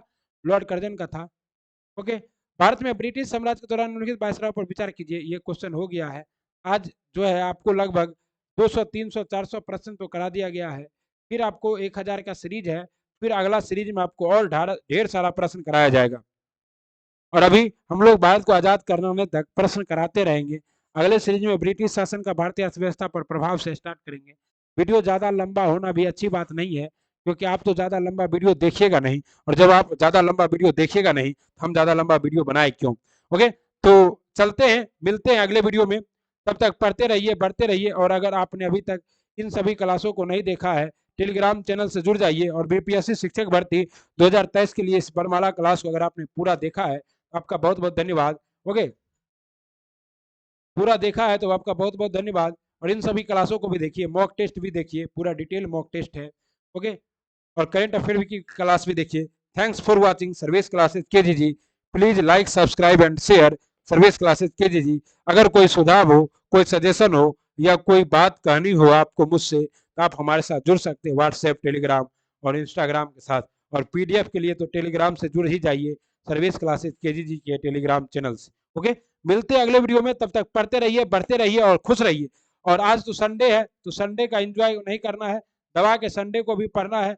संडे स्पेशल क्लास था ये, और आपको संडे स्पेशल क्लास कैसी लगी, तो आपने कुछ सीखा या नहीं सीखा, जरूर बताइएगा साथियों।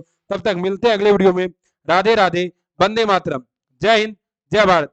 क्या कहते हैं, कैसा क्लास था, अपना रिव्यू कमेंट बॉक्स में जरूर चिपकाइएगा, तो ताकि अगले वीडियो में और अच्छे से कर सके, एक्शन के साथ कर सके, धमाकेदार कर सके, धुआं धुआं कर सके। आप देख रहे थे साथियों, आप क्या देख रहे थे आपको पता है ना, आप देख रहे थे service classes KGG. Hit the target, easy to learn. Please साथियों, like, subscribe and share. Okay, like, subscribe and share कर दीजिए चैनल को। मिलते हैं अगले वीडियो में। राधे राधे, वंदे मातरम, खुदा हाफिज, सब बात है।